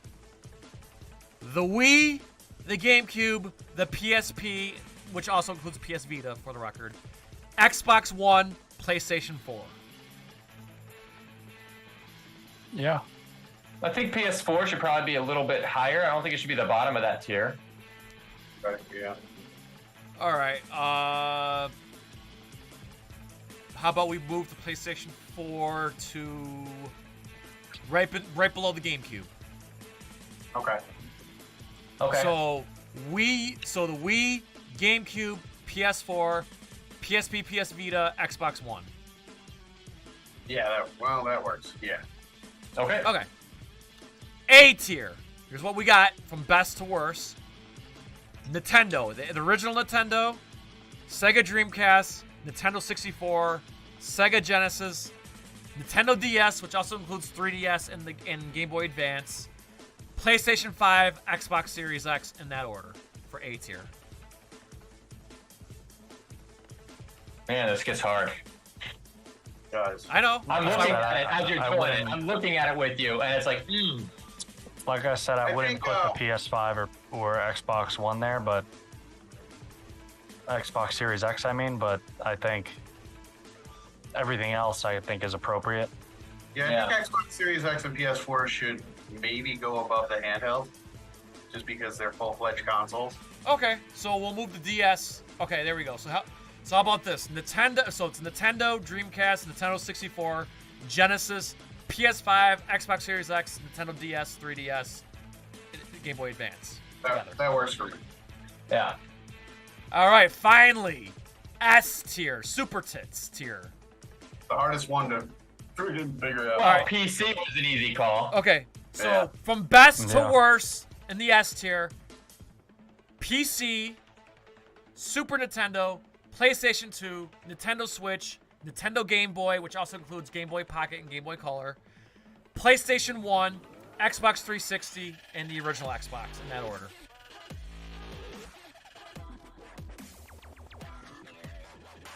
I think Switch should maybe be bumped up a slot.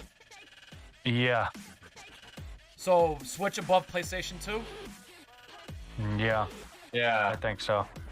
PS2 could play DVDs. I forgot to talk about this, but if you were playing pirated DVDs, it didn't play them too well. And I know Shaq knows what I'm talking about. I think I got for you. They would get out of sync after a while, right? Like the audio would lag behind, and you'd have to rewind it and play it just to get it to sync back up again. It was annoying. I think it's fair to say PlayStation 2 and Switch are neck and neck. I think that's fair to say. So. Personally, I would put the Switch even ahead of the Nintendo, the NES, Super Nintendo, because I could play all the same games on the Super Nintendo virtually on my Switch. I just based on nostalgia, I cannot put the Super Nintendo below the Switch. That's just me. I think I got two changes though. I think the PlayStation and the Xbox go ahead of the Game Boy, but I think Xbox actually goes in front of PlayStation 1 at this point. I don't know, that Game Boy was really popular, man. Game Boy was so good. Game Boy had a 10-year reign. Now you got to think about that. Game Boy went from 1989 to like 1999 because of Pokemon. And it was really like the first like successful like handheld. Maybe I got one of those Game Boy kiosks in my living room for like that they used to have at Toys R Us. Dude, it is so much fun to play the classic Game Boy titles on that huge screen. Well, relative to a Game Boy screen, it's huge. Okay, Joe, what was the other thing you said? I'm sorry, what was the other thing you said? Maybe move Xbox in front of PlayStation. Just because Xbox was so PlayStation. I don't. All right, what do you guys think? As good as it was, yeah, I think Xbox beats it out just by a tad. Okay, so but we gotta put the 360 above the regular Xbox. Okay, so here we go. So here's what I'm doing. All right, okay. So from best to worst: PC, Super Nintendo, Switch, PlayStation 2, Game Boy, 360, regular Xbox, PlayStation. Okay, that works. There we go. Yeah. Locked and loaded, guys. All right, so I'm just gonna go through it one more time because I'm just gonna go through the whole thing. All right, so I'm gonna just start from the best to worst. Here we go. Starting with the Super Tits tier again. PC, SNES, Switch, PS2, Game Boy, 360, regular Xbox, PlayStation 1. Onto the A tier. NES, Dreamcast, 64, Genesis, PS5, Series X, and then all Nintendo DS, 3DS, Game Boy Advance. B tier. Wii, GameCube, PS4, PSP, PS Vita, Xbox One. C tier. PlayStation 3, Atari, Wii Wii U, Saturn, Game Gear, and finally the booty sauce. Virtual Boy, Sega CD, Sega 33X, 3DO, and Jaguar. That's about right. Yeah. Awesome. I'm going to screenshot this shit real quick so that way I can share it on social media. This has been one hell of an episode, guys. I know. One hell of an episode. Thanks for... Byron, a video game tier list would go on for like 3 days. Yeah. It has to be multiple streams. Yeah. Hold on, my sorry, my PC's going a little slow right now. Well, not my PC, my laptop. There we go. Got it. I wanted to just share one thing with you guys. I didn't count this towards my tiers, but they did release in very limited numbers, probably for developers only, something that would play Game Boy Advance games on a Nintendo 64. This is called a Wide Boy 64, and I'm lucky enough to have one. I can play Mortal Kombat Deadly Alliance, actually this is Tournament Edition, on my Nintendo 64. It is an amazing experience. That's not something you can just go into the store and buy, obviously, like you could for the GameCube, but I just think that was a really cool toy to have, and it definitely breathes new life into my N64, that's for sure. Yeah. Nice. I never even knew that existed. So, Tabok, well, actually, while I got you here, why don't you go ahead and plug, and I got that thumbnail armed and ready. Okay, yes, awesome.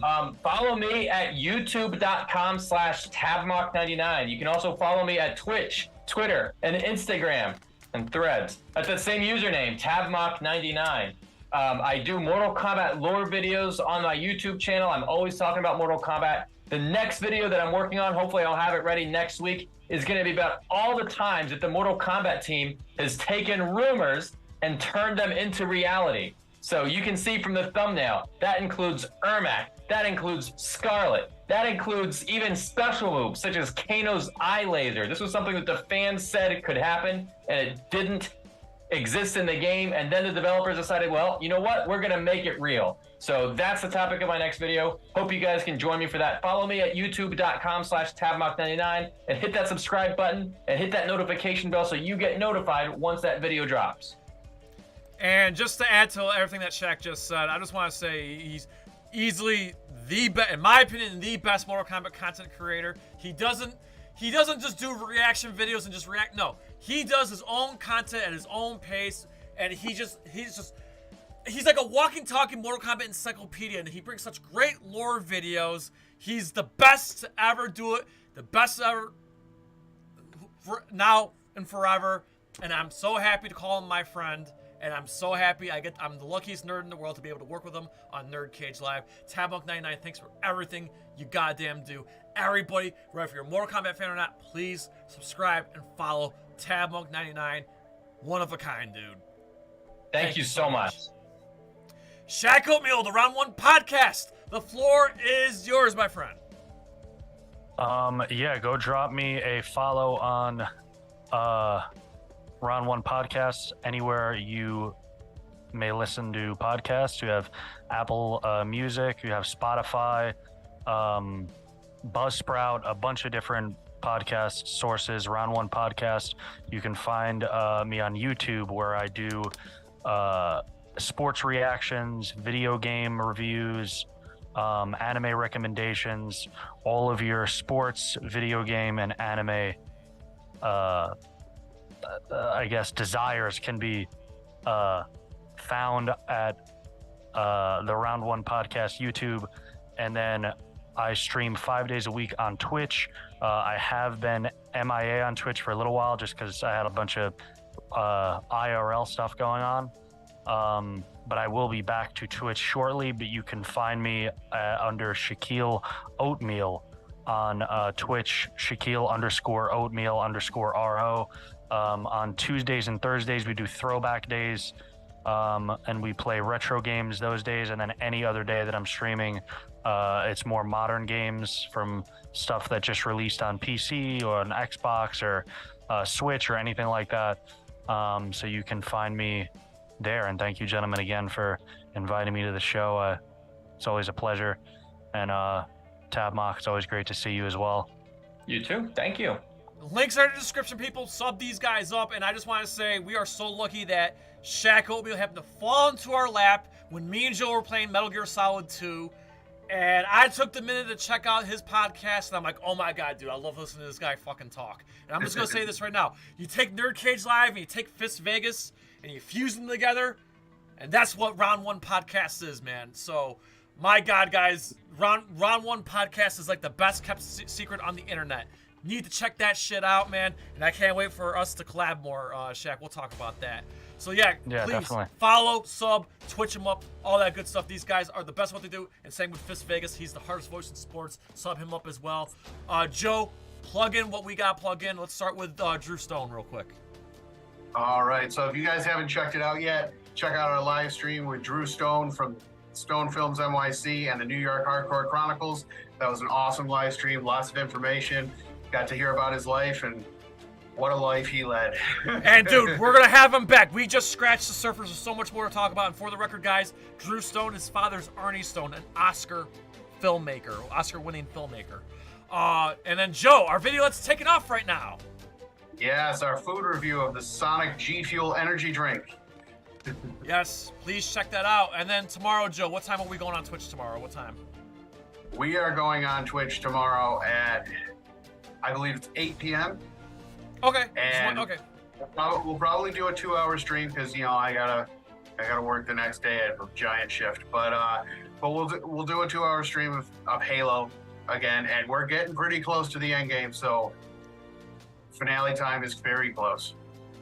And then we're gonna be playing Link's Awakening, tentatively Tuesday, right? Tentatively Tuesday, subject to change, but we will keep you posted. Yes. And then I'm going to Chicago next week, guys, but the following week. Yes, Sean Wick of JT is Reborn will be on the show. From he's also he's around the Big Jack circuit, and he's a friend of the channel. And we're excited to finally have him on. This was years in the making. And then Joe, Saturday, your birthday, the 26th. Yes, I turned 36, and we're going to celebrate by doing a watch party of Ready Player One.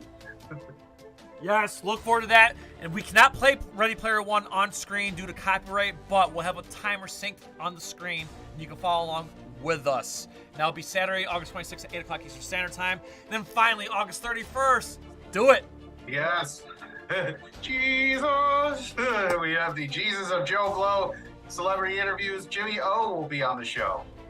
Very excited. I've been working with this man for a while. We've never talked face-to-face before. The Joe Blow guys have been slowly trickling into the NerdCage circuit, so that's been pretty fucking awesome. All right, and I'll just plug real quick. If you haven't already, get yourself a NerdCage Live t-shirt. We have all these awesome designs. Oh my God, check this out. Any size, any color. Whether if you're skinny, booty call, or fat fuck, big or small, we love them all. Link is in the description, people. Check out this new design here. Don't tell the RZA. It's the Shaolin style, baby. And of course, that shirt ain't nothing to fuck with. And of course, in celebration of the game console stream, get the shirt as well, dude. These shirts are amazing. They're comfortable. You're gonna love the way you look. I guarantee it. And of course, they also come in magnets, hoodies, patches, stickers, and pillows. So prop your girlfriend's ass up on that pillow. Yes! Oh my God, this has been amazing. So, to everybody in the chat, thank you so much. We just crossed 1,700 subscribers today. So, thank you to everybody. Share and support NerdCage Live. We are ready. We're getting ready to take over the world, guys. And you guys are gonna help us. We appreciate the support. I promise you guys, more content on the way, more awesome guests on the way. Let me tell you something, me and Joe are working every day behind the scenes, trying to get you the best shows possible, the best guests possible, and of course, we're gonna have more content on the way, more shorts on the way. The best is yet to come, and we have some big announcements we're gonna make, but we can't do it right now, but I promise you, we have a fantastic giveaway. All right, hint, hint, a fantastic giveaway coming up. And we're going to be doing another really awesome stream in December. But we'll announce this shit shortly. So that being said, again, please sub up to all these men on screen. Not only that they are awesome content creators, but they're awesome friends as well. And I'm the luckiest nerd in the world. And I'm also lucky to have Joe FallenOne Gaming at my side. He's like I wouldn't say he's the Robin to my Batman, because I feel like we're more like equals. So, I mean... How about Batman to your Superman? Yeah. Yeah, or he's Yeah, he's that's a good no. one. He's I'll be the Superman. He's the Liu Kang to my Kung Lao. He's the Liu Kang to my There Kung you Lao. go. He's the Sub-Zero to my Perfect. Scorpion. So guys, again, we please ask you to like, comment, subscribe, ring that bell, and spread that shit like syphilis. So the USA from yours truly, Syracuse, New York, Queens, New York, somewhere in Florida, somewhere in North Carolina, to all our friends around the world at NerdCageLIVE, Fisk Vegas, the Round 1 podcast on Tabmok99. As always, enjoy life, stay safe, eat your vegetables, do your push-ups, go to the gym, all that good stuff. And good night. See you on Twitch tomorrow night, guys. Good night. And stick around for our awesome Twitch promo. We'll see you. NerdCage Live and gaming are a perfect match. Shoot the J, Joe. Okay. Shoot it! All right. Over on NerdCage Live on Twitch, Jay and Joe go live. Call me Bazooka Joe. It's all about you. Kaboom! Playing both old school and new school games every Tuesday night. Ooh, what a sight! Jay, stop looking at her face and run.